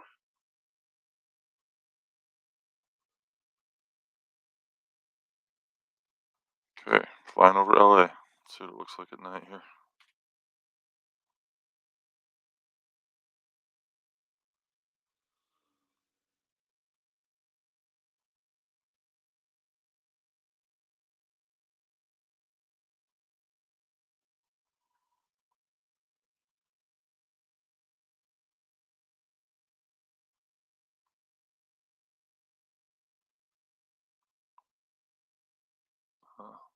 Looks like there's some fog here, some clouds.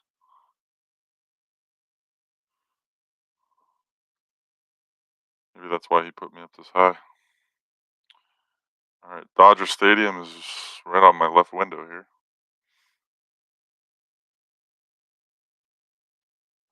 Oh, I gotta leave my fuel. What am I doing? Alright, there we go. Pick up a little speed here. And bring the RPMs back to 2350. 2325 right there. 2300. We're just cruising over LA.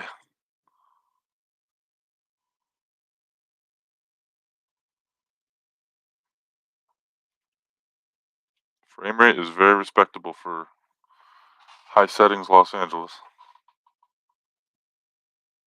I'm flying over some kind of a cloud here.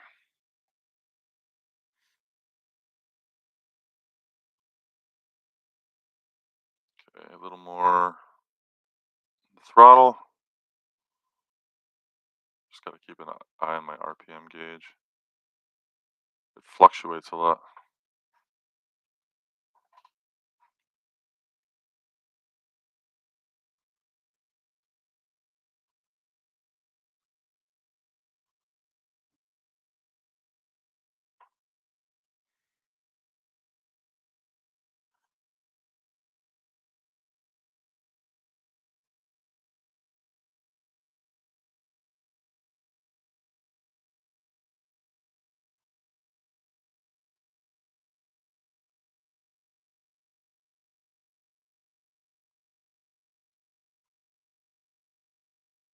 Oops.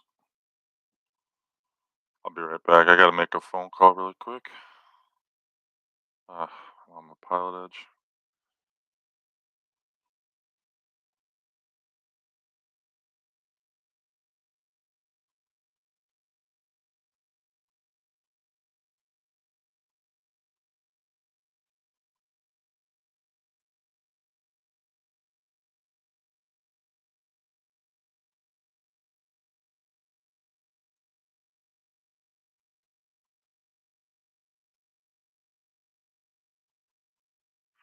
Okay, the pressure pitch at 326, 2,500, climbing 3,000.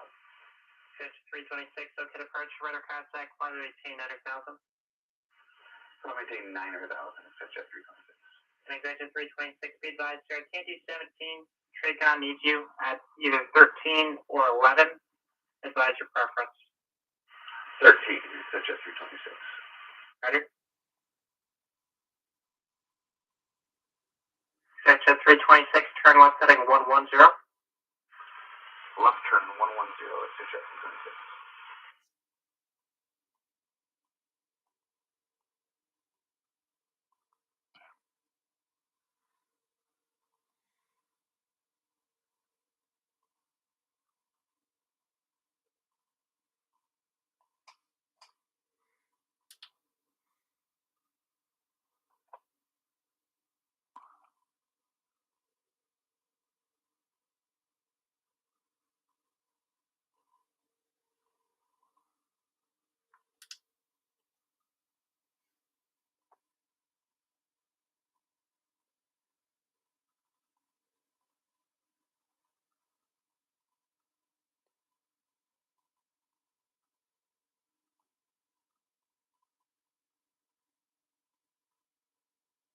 At 326, connect SoCal, approach 128.1. 28.1, exit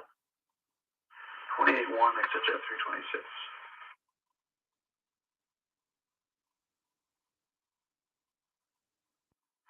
Good afternoon, SoCal, approach Aero 4131 Charlie, is about 6 miles from K-Park, 2,500. We're a Pineapple Aero /Gull, and we'd like to get transition through the John Wayne Class Charlie for a full stop. Confirm 31 Charlie, SoCal, approach clock 5210. Say again the request.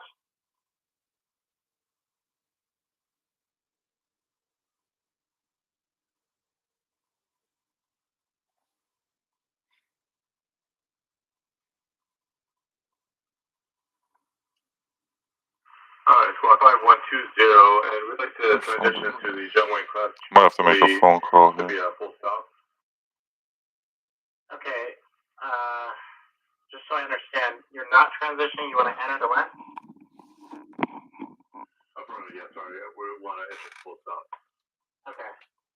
Just make sure you don't use transition and full stop together, because those contradict each other. A transition means you go through the airspace. Full stop usually means you want to enter and stay in the airspace. And verify that squawk is 5210. Okay, sorry about that. Updated 5210 for New York Charlie. Section 326 SoCal yet? Yeah, 8,500, 9,000. What's your indicated airspeed? 250 knots, 626. Section 326 Roger. Clear direct seal beach, climb and maintain 13,000. John White, Altimeter 2986. Direct seal beach up to 13,000, 626.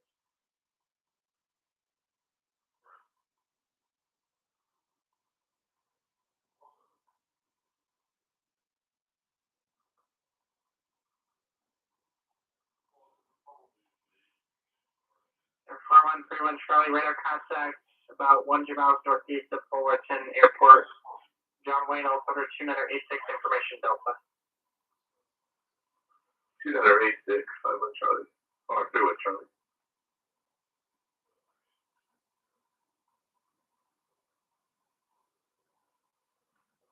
Yeah, it's definitely be like a long.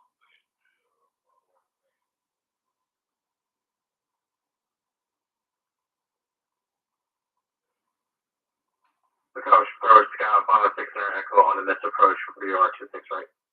Yeah, 516 American SoCal, approach Roger, stay altitude. 516 Echo, 2,200, climbing 4,500. 600 can take, just make sure when you're checking in with an approach or center position, you're checking in with the altitude and your call sign. And what's your intention? Roger that, 516 Echo. We would like to fly the published mist, do a couple of turns at Riverside VOR, and then get clearance to fly the VOR Alpha at practice field. 600 Echo, not only expected. Doesn't expect it, 5 Juliet, connect SoCal, approach 127.4. 127.4, 85 Juliet. Man, that was good timing. SoCal approach, Skyhawk 5385 Juliet with you at 9,500. 5 Juliet, SoCal, approach radar LA, altimeter 2986. 986, 85 Juliet. Yep, that's good. Had to make a phone call, but.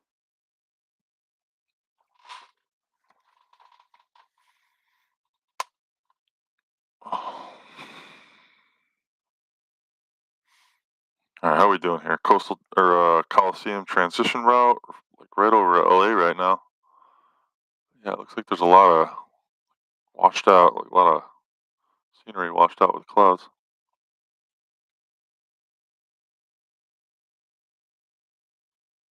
Definitely taxing on the sim, but it's doing okay. Yeah, we're doing all right. We're getting some good frame rate.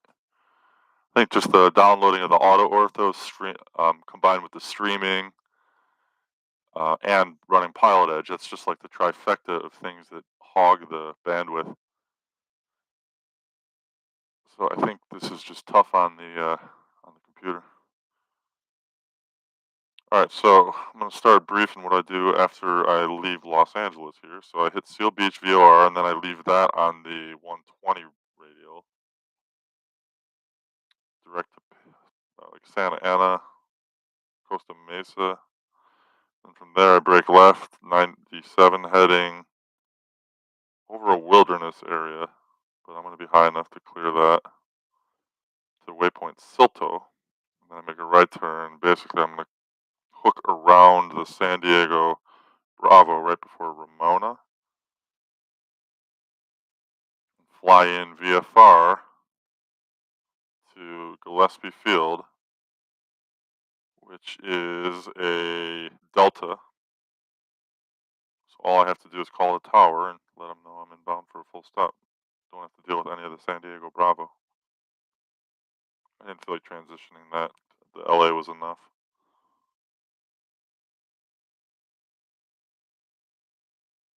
But I'm going to be flying out over the mountains a little bit. El Calhoun Mountain. Oh, man.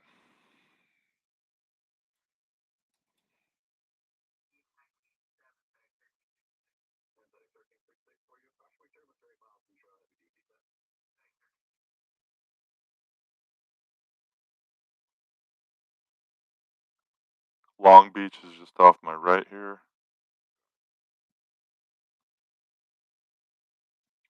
That's it. That's a pretty quick trip through downtown LA.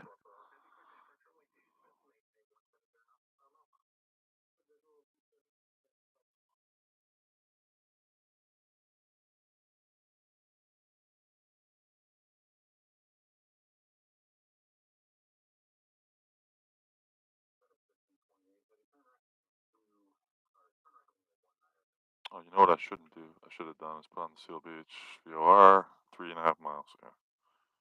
Because I have to leave that one now on the 120 radial.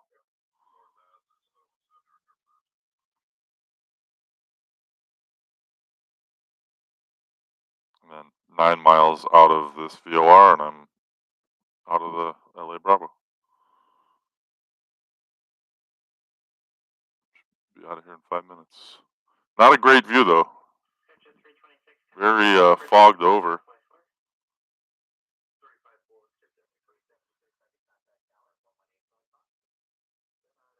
VFR conditions, but just low visibility. No clouds though, just fog and haze.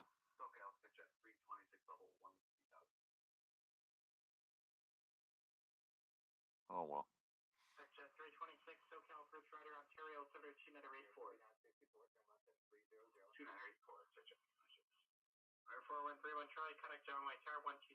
Have a good night. Thank you. Over to the tower. Have a good night. 31 Charlie.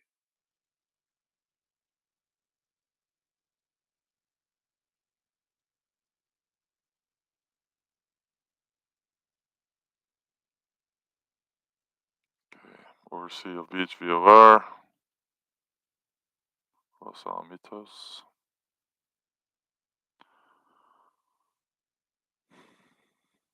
So now I just a couple of degrees to the left, 4 or 5 degrees to the left. Once I overfly the VOR, I'm still on the Bravo. I have to be very precise with the routing and the altitude.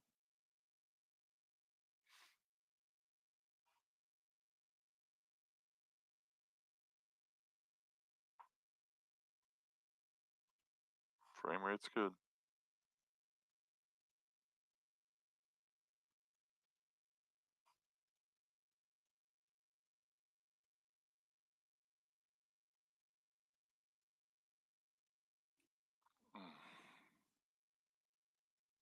Man, kind of a sleepy flight. Just not like very talkative tonight. Been a week. Tired. Barely slept last night.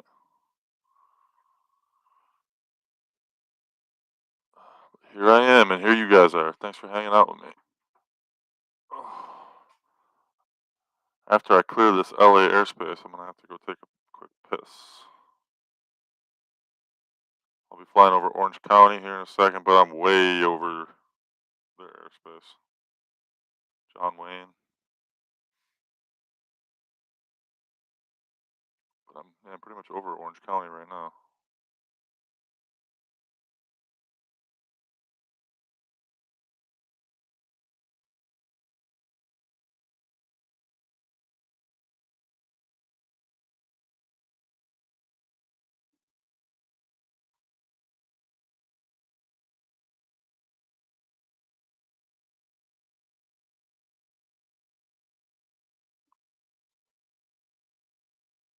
Losing some airspeed here.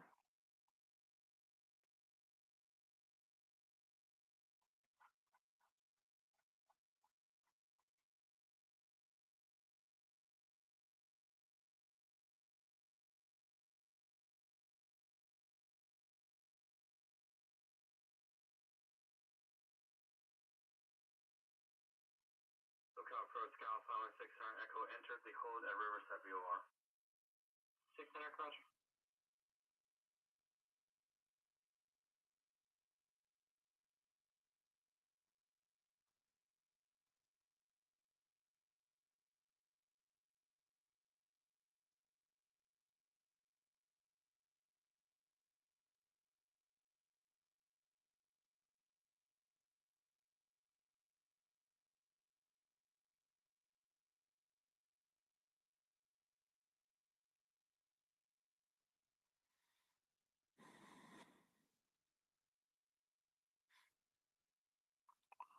Alright, so this is all Orange County. Santa Ana's out here, orange.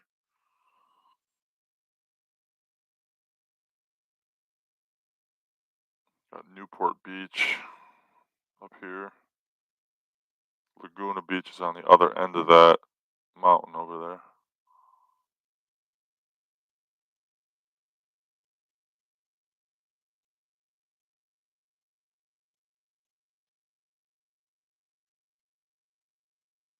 I'm going to be flying over the San Mateo Canyon Wilderness area, and I'm going to be grazing some restricted airspace. There's some military activity that goes on out here. Hey Darren, how you doing, man? Thanks for hanging out with me.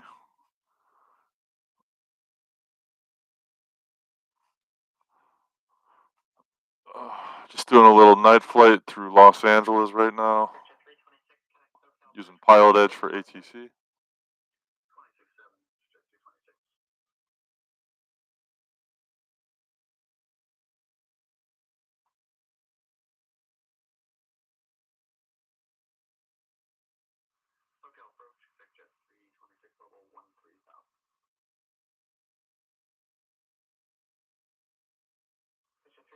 SoCal approach radar, the Palm Springs Minnesota 2970, the CNK expect fish approach runway 3 left. And SoCal extension 326 Louis, we're requesting for the RNAV Yankee runway 31 left from Yeah, doing well, man. Just tired. It was a week. Barely slept last night, but I needed to get this in. I wanted to do some flying.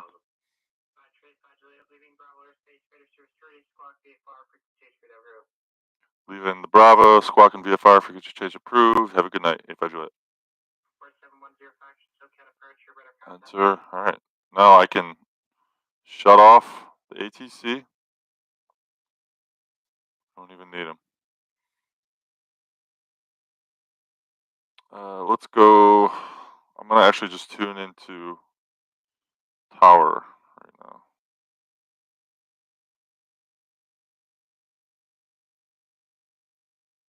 I'm going to tune into Gillespie's tower right now and just get that done.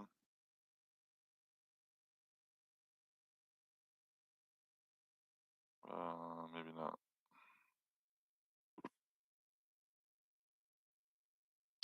Wind 280, 7 knots. Altimeter 2987. Info, I gotta get the comms. So their tower, Gillespie Tower is 1207.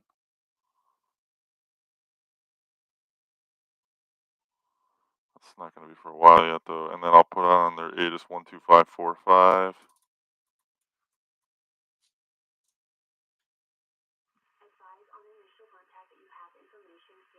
There's no way that's Gillespie. Oh, it is? Wow. Picking up their ATIS here. Eating a bowl of cereal? What kind of cereal, man? I just had a bowl of Reese's Puffs. The Reese's Puff cereal. It's so good.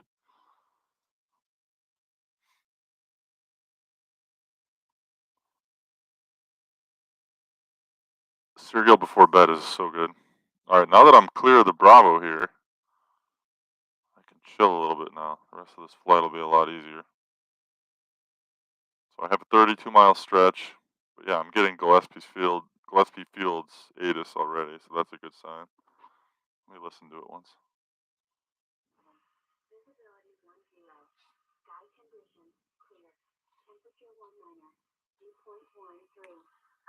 Crunch nut cornflakes. 27 left. What is crunch nut cornflakes?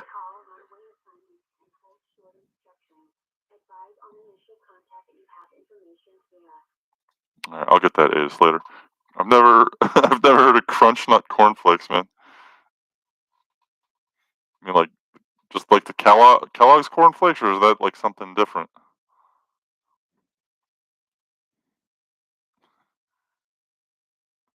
Oh, UK.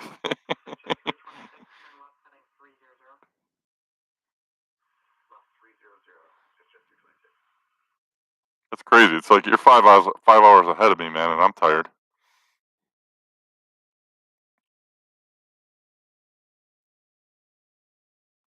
All right, so I got a long 32-mile stretch here. This is the moment where I'm going to go take a piss. And there's something I got to do in my garage really quick. So I'm going to be back in about 2 minutes.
Departing via taxiway Hotel and Alpha and cross 20 left and underground, Parker 31 Charlie.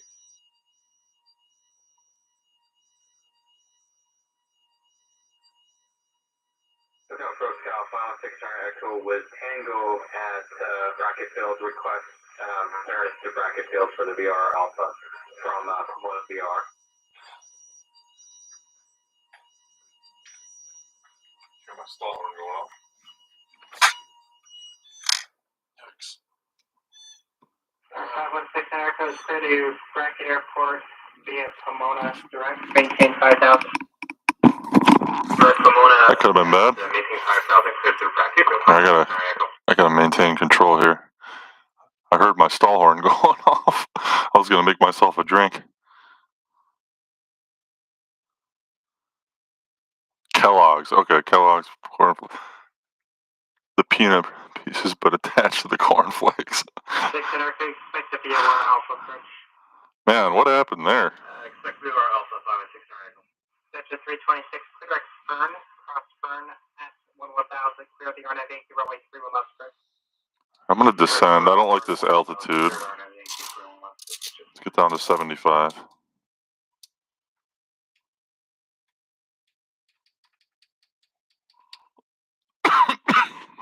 Pick up a little speed here.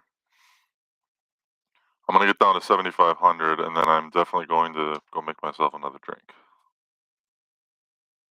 That's what I was in the process of doing when I heard my stall horn going off. All right, I gotta pull the RPMs back here. That would have sucked. The thing would have stalled out and crashed if I didn't hear it. Heard it from my garage. Which means my kids and my wife probably heard it upstairs.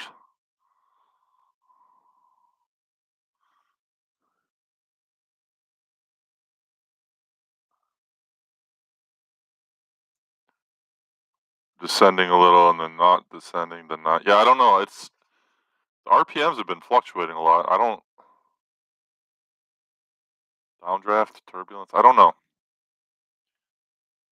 I don't know what happened. I could watch it back. That's the perk of recording this stuff. I can watch and review stuff.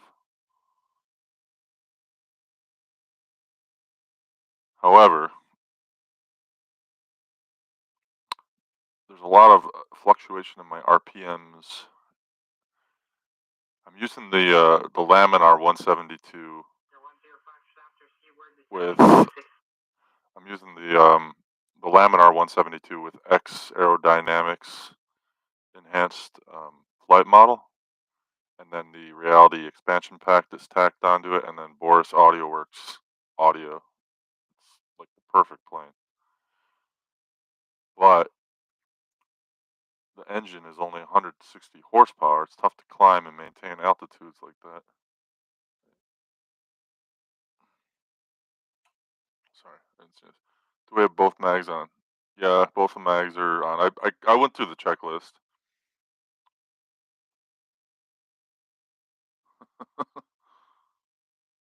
Jeez, yeah.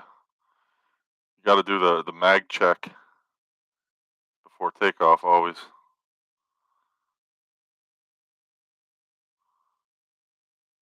Gotta do the checklist.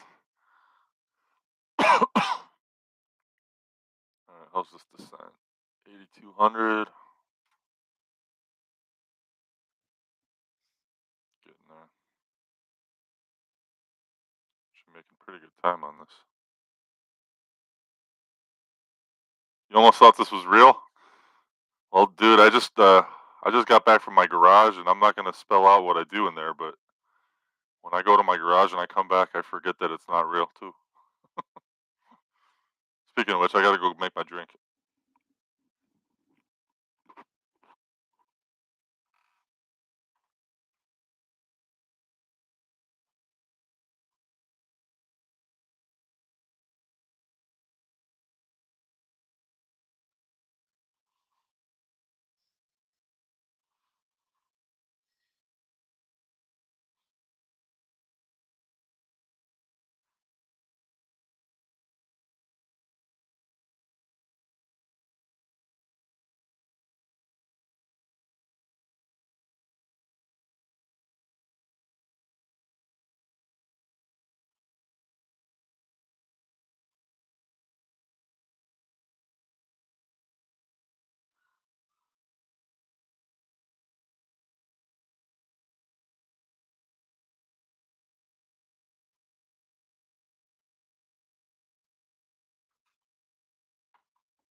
Alright.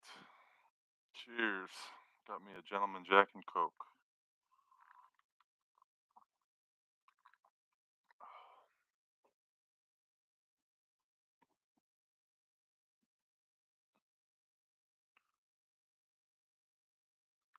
Never mess with them without that checklist.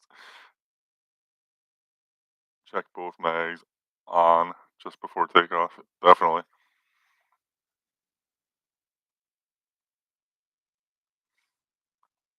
On the sim, I have a problem with it sometimes because I don't have the spring return.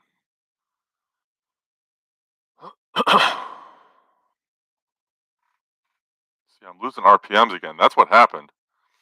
So when I got my throttle set for 2300 about, I'm aiming for, I can go as high as 2350 RPMs, but for some reason there's a lot of fluctuation, so it'll just shoot up to like 25, and then if I pull it back, which is what happened, to 23, it dropped to like 2000, and at 9,500 feet, that air's too thin to be running at 2000 RPMs. Got some traffic in front of me. Oh, here, let's run my nav here. Get on course. Let's see if traffic shows up. Yep, there he is. 1,800 feet below me. 3 miles to my 11 o'clock.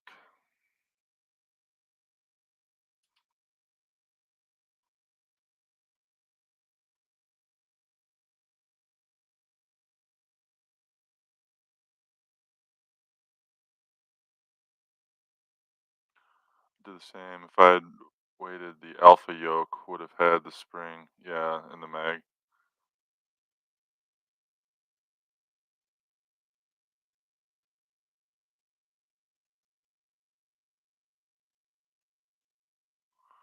Yeah, Desktop Pilot just released like a spring return key too. But I'm not buying anything else. I'm done putting money into this simulator. It's crazy how much I spent on this.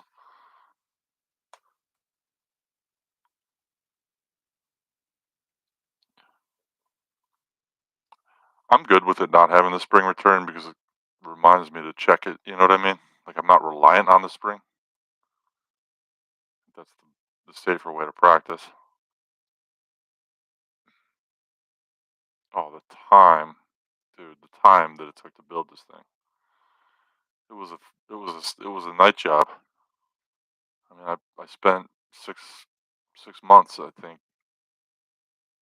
I mean, I got 2 young kids too, so those were like late nights, and I was so much sawing and banging and building.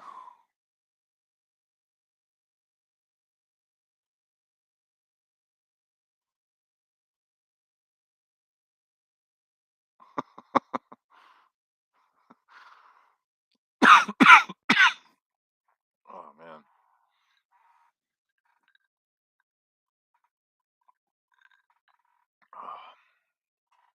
Let's see what we got here. Airspace in 10 minutes. What airspace are we talking about here?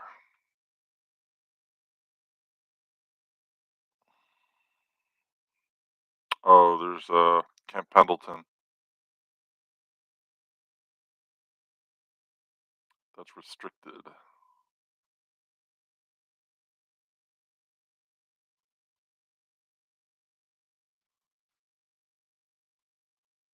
That's okay. I'm getting back on course. My flight plan takes me around it, so I just can't penetrate Camp Pendleton's airspace. It's all restricted.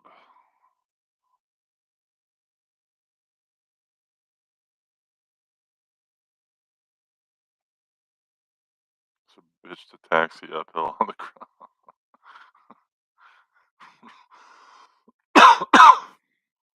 Yeah. Oh man. Check out my flight plan here.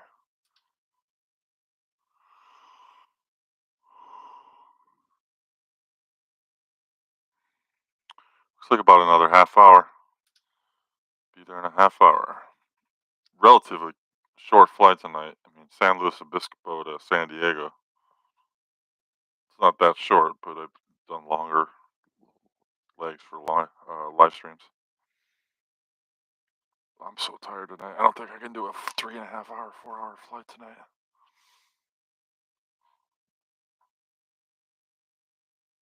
As fun as it is.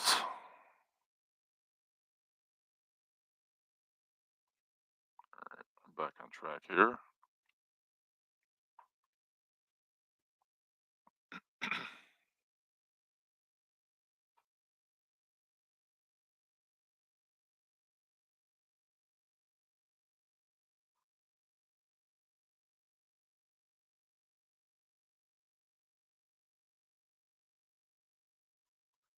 Which one do you use? What 172 do you use?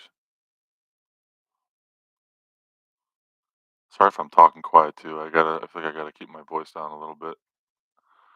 My wife and my kids are tired.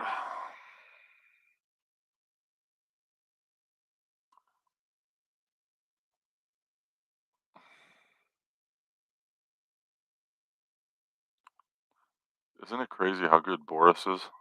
Like every one he does, it's crazy.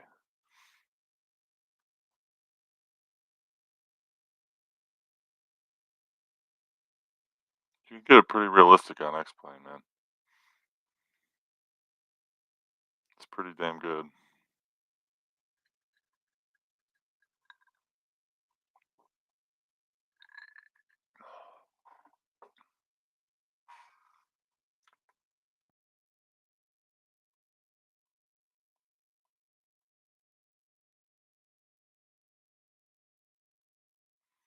Yeah, so there's two 172s that I recommend. This one I've been using the most lately. This is the Laminar, the stock Cessna. However, it's modified like crazy. So yeah, you want to watch that. But it's basically the Boris Audio Works sound pack. It's the X-aerodynamics and enhanced flight model, and then it's the X Reality XP add-on. But then the other one is the Airfoil Labs Cessna. That's the best of all of them. However, it's just it takes up too much frame rate. It's so system consuming because it simulates every possible system in the Cessna 172. And it's an incredible plane. Like, I mean, it did an insane job. But I just switched over to this one because I get a lot better FPS with it, and it feels heavier. The Airfoil Labs one floats a little bit.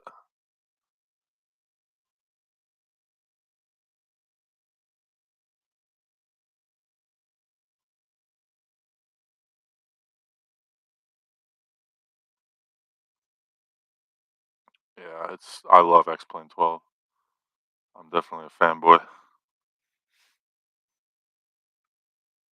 The other aircraft I really like is the Just Flight Cherokee for X-Plane 12. They have it for MSFS as well, I believe.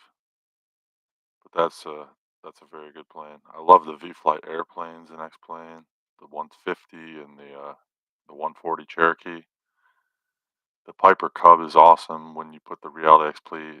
You can put all the same stuff that I put into this plane into that plane. I did that. I got the Reality XP for the Baron, which is a good plane. There's a lot of good aircraft add-ons in X-Plane. For general aviation, I don't know about airliners. I never do airliner. I never do business jet. I only pretty much do single engine general aviation and occasionally a twin, like the Baron. I don't do much other than Cessnas, Pipers, and occasionally like a Diamond, but not really.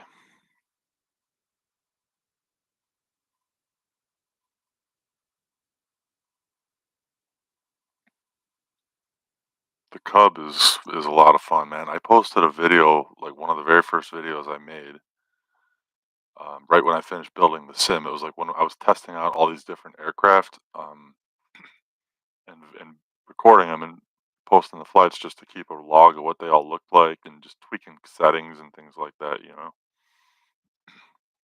And I did an Alaska bush flight in the Piper Cub with all the mods on it. It was so fun. Flew from, what was it, Anchorage to Talkeetna, the gateway to Denali. 172 Baron Airbus, yeah. Type rating for all this and with the virtual airline, yeah.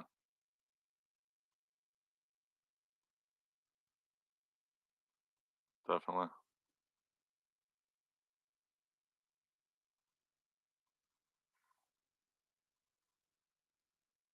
Yeah, for sure, Darren.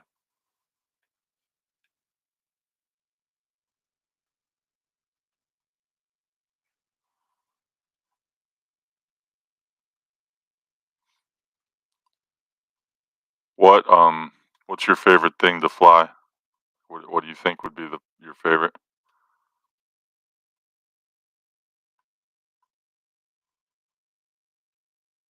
Like, do you think it would be fun to fly general aviation or commercial? Like, what do you think would be more fun? Like, I feel like bush flying would be the best.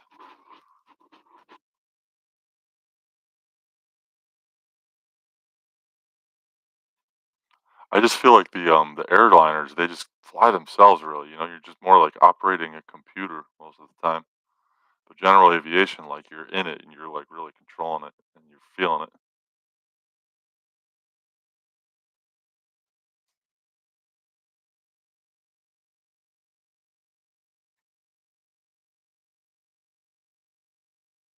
I've just had so many bad commercial experiences though. It's like bush flying is for aviators. Steve gets it, man.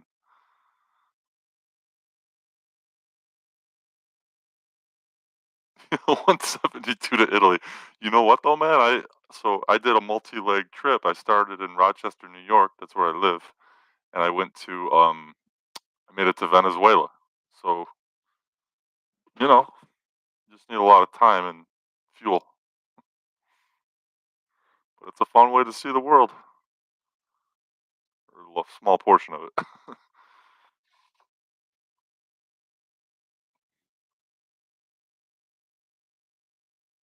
Yeah, mountain flying is its own. You gotta get a special cert for mountain flying. There's a course on it. The airflow is all different. Like you gotta watch out for like the updrafts and turbulence is bad.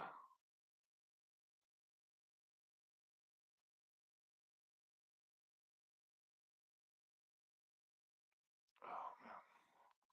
Cheers, guys. This is fun.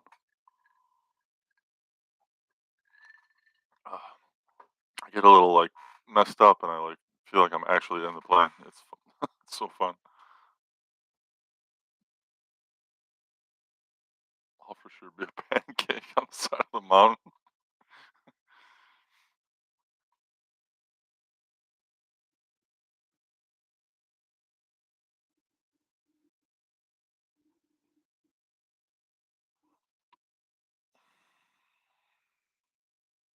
All right, I think I'm gonna pull up the radio again. Let's get the radio going.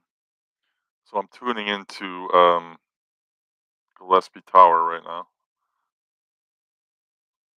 I gotta get their ATIS again.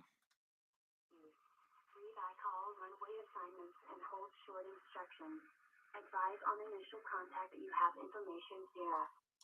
Sierra still. Gillespie Airport, ATIS information Sierra. 0255 Zulu. Wind 270 at 7. That's over 2 hours old. 10. Sky condition clear. Temperature 19er. Dew point 13. 2987. 2987. Yeah. Gentleman Jack with Dr. Pepper. Yeah, then you light it on fire, man. Flaming Dr. Pepper.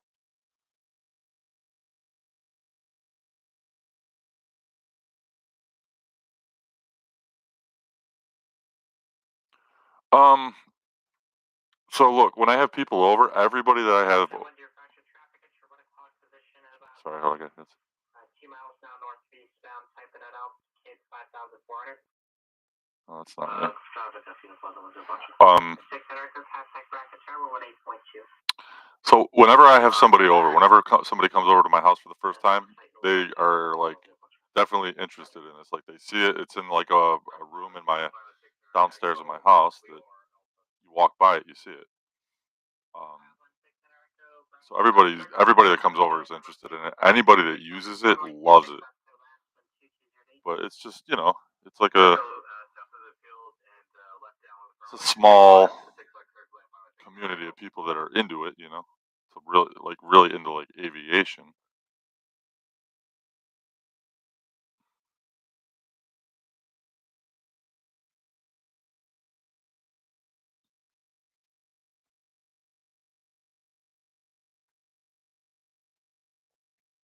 But no, I mean I have a lot of fun with it. I even like my daughter's friends come over and play on it, and they're like 6 years old, like kindergarten. My daughter's interested in it very much. Like she's already like playing around on it a little bit, learning the basics on how to just control an aircraft without autopilot. I posted a video on I'm barely on social media, but like it was a Facebook, some flight sim enthusiast Facebook page or something like that. But I posted a video on there of her flying a Cherokee on this. A lot of people liked it. It was funny.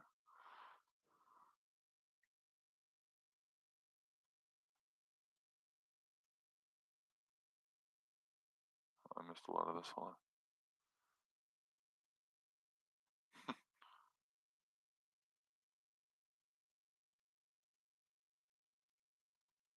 Yeah, co-pilot. That'd be awesome. Like if I got her into aviation,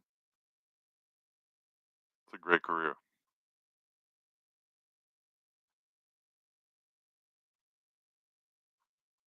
She's bright.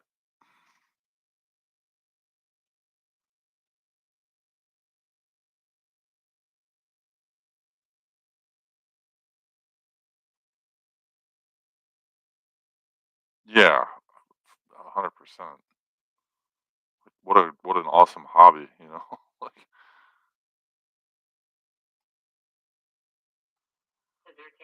Taxi to parking be Alpha, remain as fixed day for night.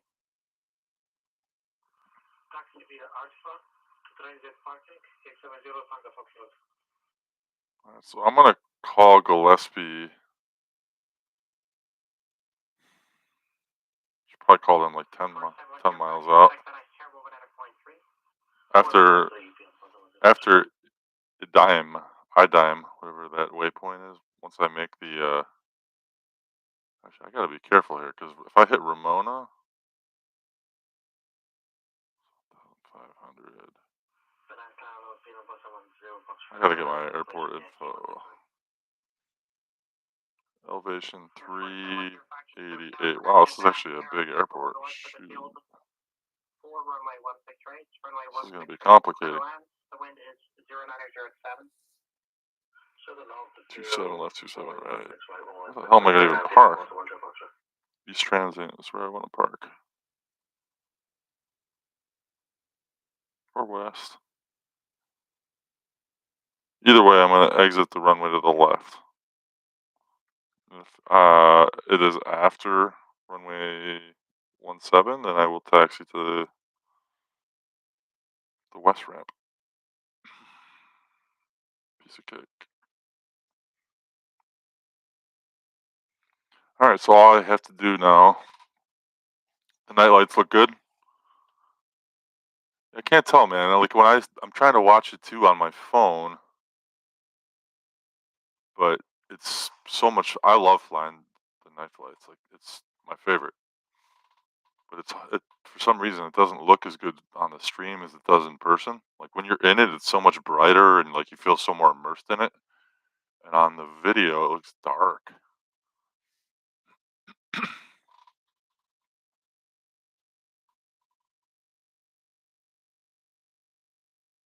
it feels a lot more alive. Like, when you're in it, it's a lot brighter and lit up.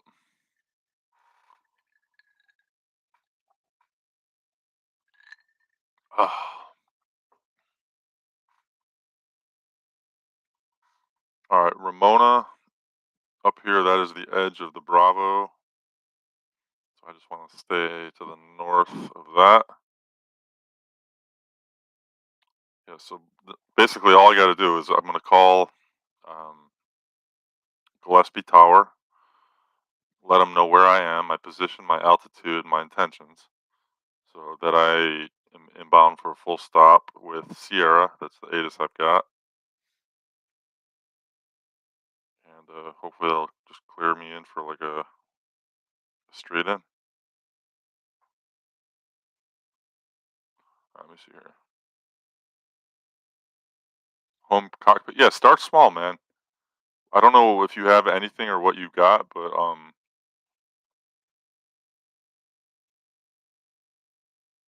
oh, if it would move, then do it. Do it. You just the most important thing, the only thing you really need is this, man, the Air Manager screen. If you get a 22-inch touch monitor I mean, you can get them for $100. A subscription to Air Manager, it's like $80, which is good for life. And then you run the software. That's all you need. And then all the other hardware, the flight controls, if you got a yoke or throttle, like or rudder, like that's helpful too. I've got a trim wheel, I got a flaps wheel, I got the fuel tank selector, I've got the ignition panel. I got a butt kicker rumble in the seat, but I turn that off.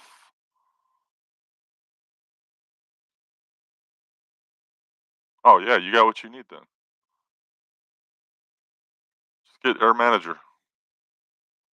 Then you don't need your mouse, you don't need your keyboard. That's my goal. I just don't want to have to ever use a mouse and keyboard.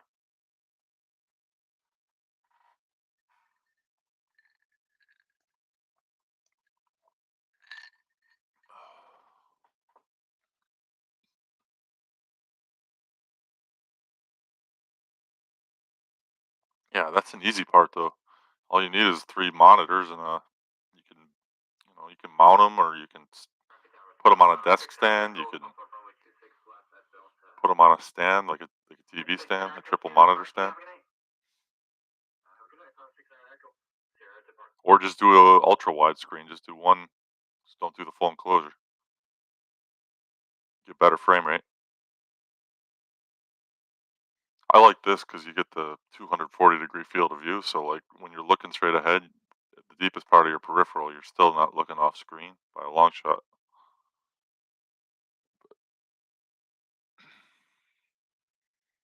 Which I think, especially when you're doing VFR flying like this, you need. Okay, here's Ramona. I gotta be careful because I'm very close to busting the Bravo airspace here. San Diego. So San Diego is like off to my right.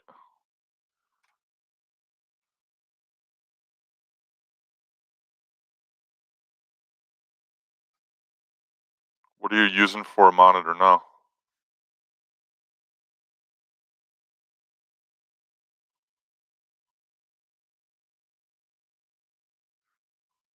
Oh, be resourceful and do it then, Darren. It's worth it.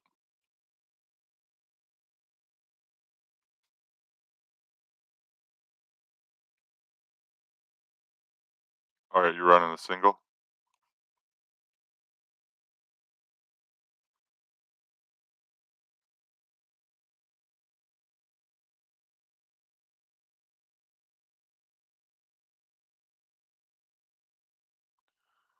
Yeah, I mean,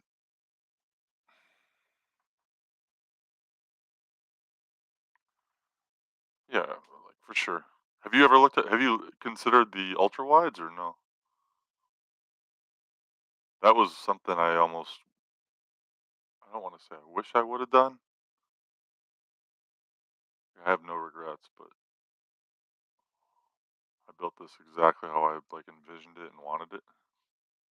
Just even like the look, like the blacked out look, and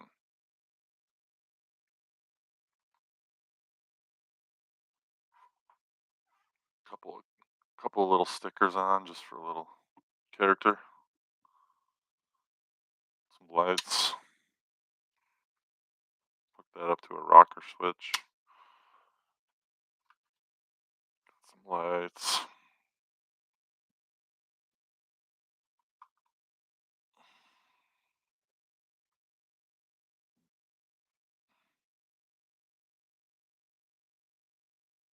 Yeah, those exactly the curved ultra wides. That's what I mean. You get a really good field of view on those, and it's so much better for your frame rate than like 3 separate monitors. I can't believe how much this slowed down when I hooked up the triples. But I mean, they're 58-inch monitors. It's like, and it's not even my. I had purchased different monitors before, so I bought like 343 inchers, and I knew I needed bigger because I wanted the enclosed feel. I didn't want them fanned out. It was taking up too much space in my room, and so I built this up. But then I had a horrible disaster happen one day where the whole thing came crashing down, and one of the monitors cracked horribly. So I had to toss it and then buy another one. So I have 7 monitors invested into this thing, not including 2 of these because I broke the first one of these. The touch monitor got, when I was mounting it, it just a little too much pressure and it just split the screen and then the touch didn't work in the whole bottom corner. And I needed it to. So bad.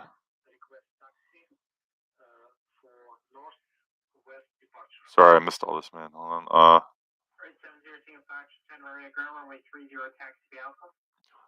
Yeah, I mean some stuff broke, but I just replaced it.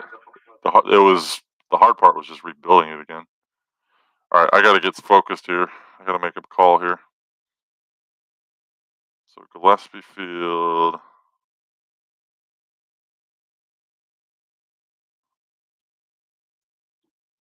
Oh man,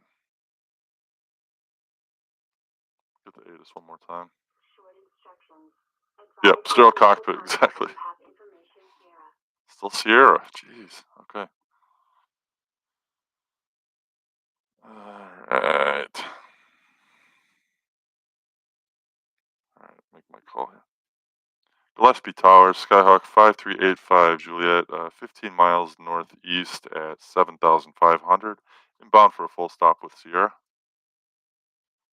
5385 Juliet, Gillespie Tower, right base, runway 27 right, runway 27 right, clear to land, 12707. Enter right base for runway 27 right, clear to land, runway 27 right, 85 Juliet.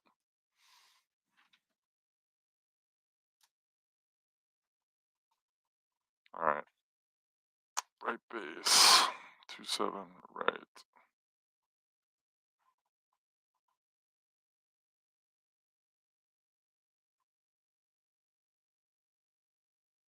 I gotta get under this Bravo, so I gotta get down here.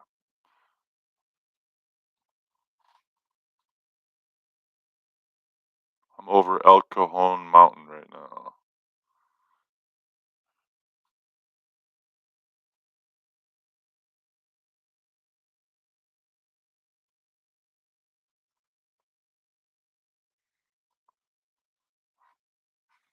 This is a nice flight. Alright, lights. Santa Maria Tower, experimental 870 Tango Foxtrot, hold short runway 30, visual formation Papa. 870 Tango Foxtrot, Sudbury Tower, runway 30, correct takeoff. Clear to take off, runway 30, 870 Tango Foxtrot. Yeah, I know, I'm cleared in.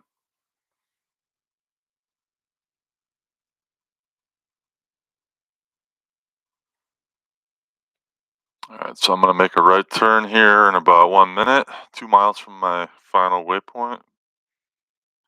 I'm going to enter, you can see the airport right now, but I'm going to stick to my flight plan just to avoid the Bravo and give myself time to descend. I got to get below 4,800 feet, which I'm about to do.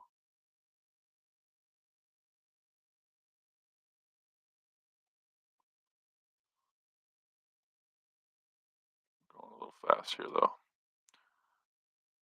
Alright, now's a good time for a gentleman jack.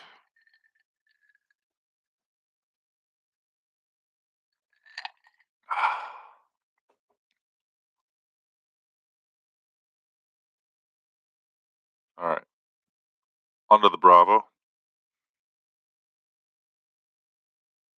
So now I'm cleared into Gillespie because they said my call sign. 2,400 feet is the ceiling for the Bravo, or for the Delta, I should say. Gillespie.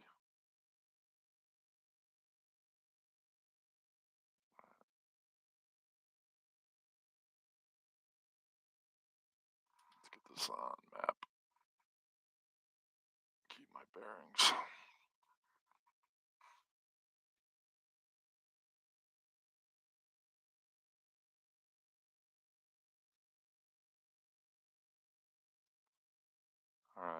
Alright, wait, where's the airport? I thought I had it in sight.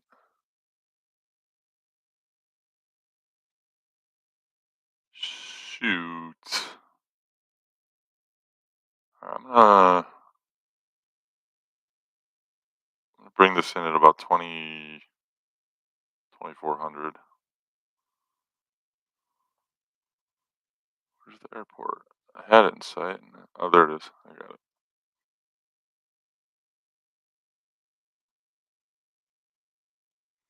I've already been clear to land. So I gotta bleed a little speed here. 2,500 feet. Just kind of level off here.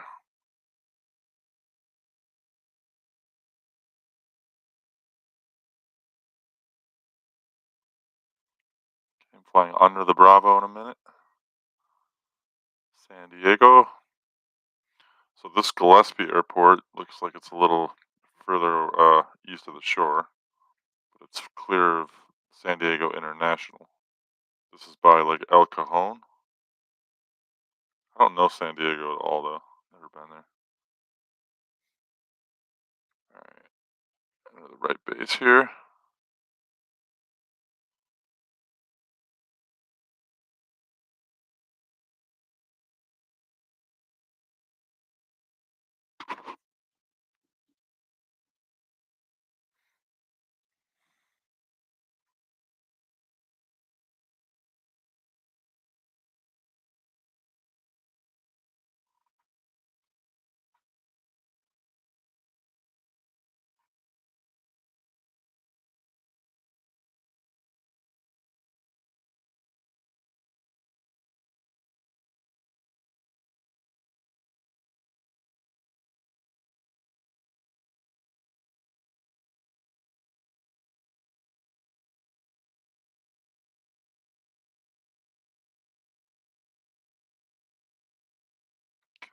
Oh, gotta watch this mountain.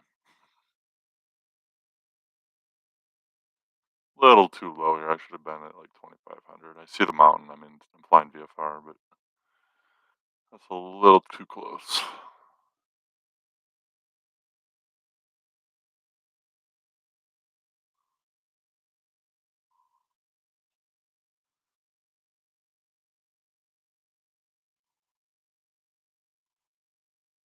Okay. First lever flaps.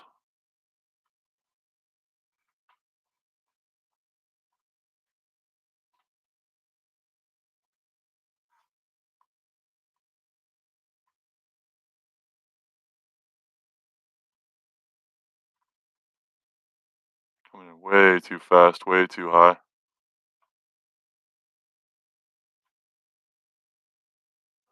I'm gonna go for it anyway. Oh, my dog's dreaming back there.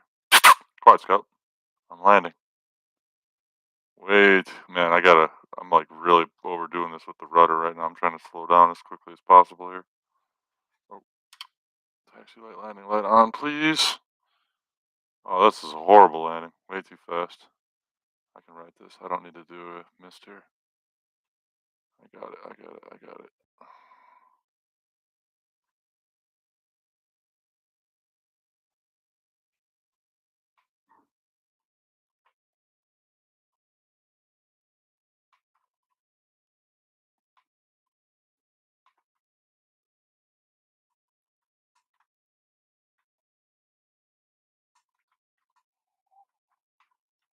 I'll take that.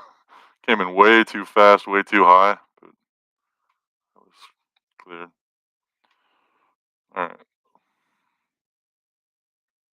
Gotta get clear of the hold line there. Parker.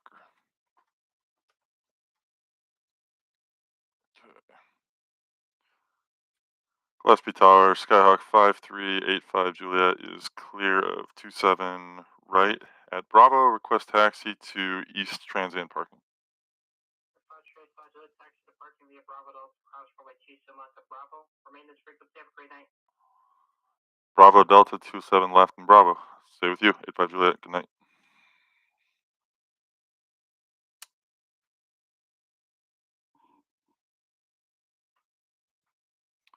Okay, Bravo. That was a nice friendly flight from Pilot Edge. Scenery looks great, Nate. Thanks, Steve. Yeah, it's looking good, man, flying in. Time to taxi. Shut off the strobe light. It's driving me nuts. Lean out the mixture a little bit here. Clear left, clear right. Clear left, clear right.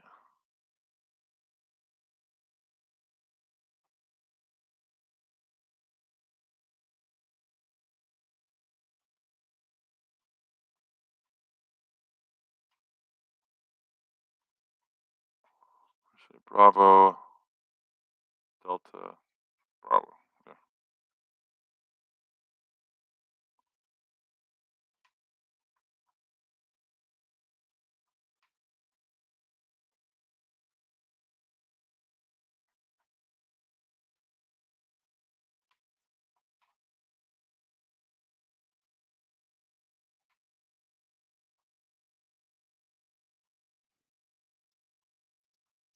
Okay. Made it. Pretty good landing. Definitely didn't do any damage. I could have. I did not want to do a go around. But I came in way too fast, way too high. Alright, so now I gotta put it back there. And this is East Transient Parking.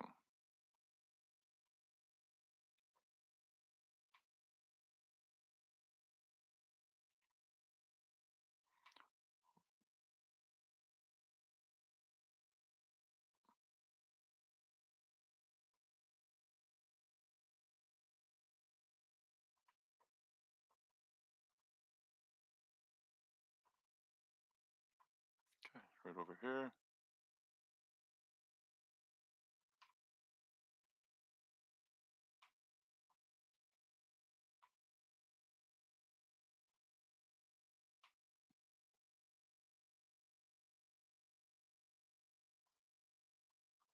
This is East Transient. All the way back here.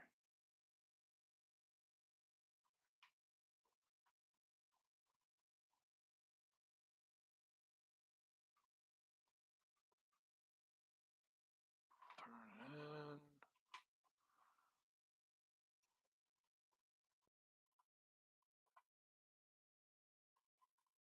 Okay, let's see how that looks. There's no way I'm on the park line.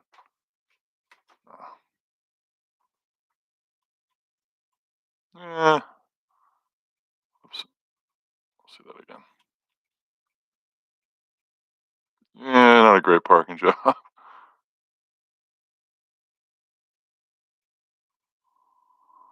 Okay.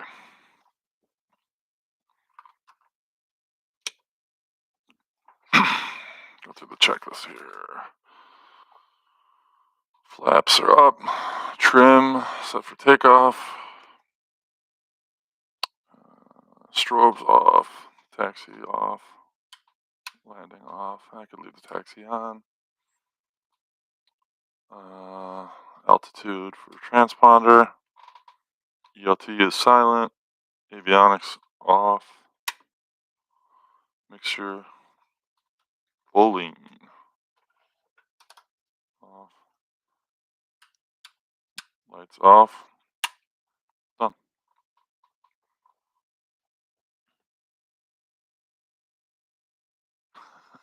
Yeah, man. I can still function. I can still function. It was a pretty bad landing though, man. In the real world, that would have been a go around. But on Pilot Edge, you gotta do it for real. So if I would have crashed that, I would have, been on Pilot Edge's shit list. I'm gonna disconnect from them now. All right, so I'm gonna do a post-flight maintenance report here.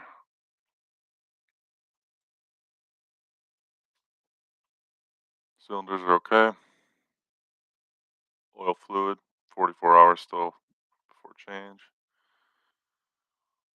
Quantity's good.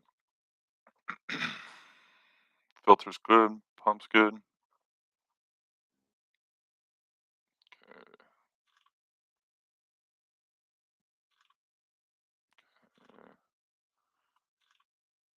Battery's good. Avionics are good. Instruments are all good. Struts, wheels, tires are all good. After that landing, that's a good news. Got $536.42 for that flight. That was my fee. But it's kind of cool because then it goes into your current balance. This is all part of the Reality Expansion Pack.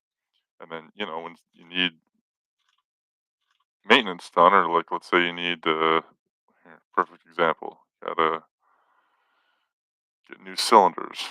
Like that's going to cost you a fortune. Probably $4,000 at least. Probably more than that. So it comes out of your budget. That was a good flight though. Made it to San Diego from San Luis Obispo. I have no idea how long I was even streaming for, but it was fun.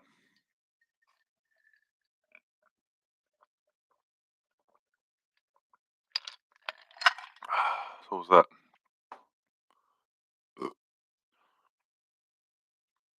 Well, that was a good time tonight, guys. Thanks for flying with me. This is Nate signing out.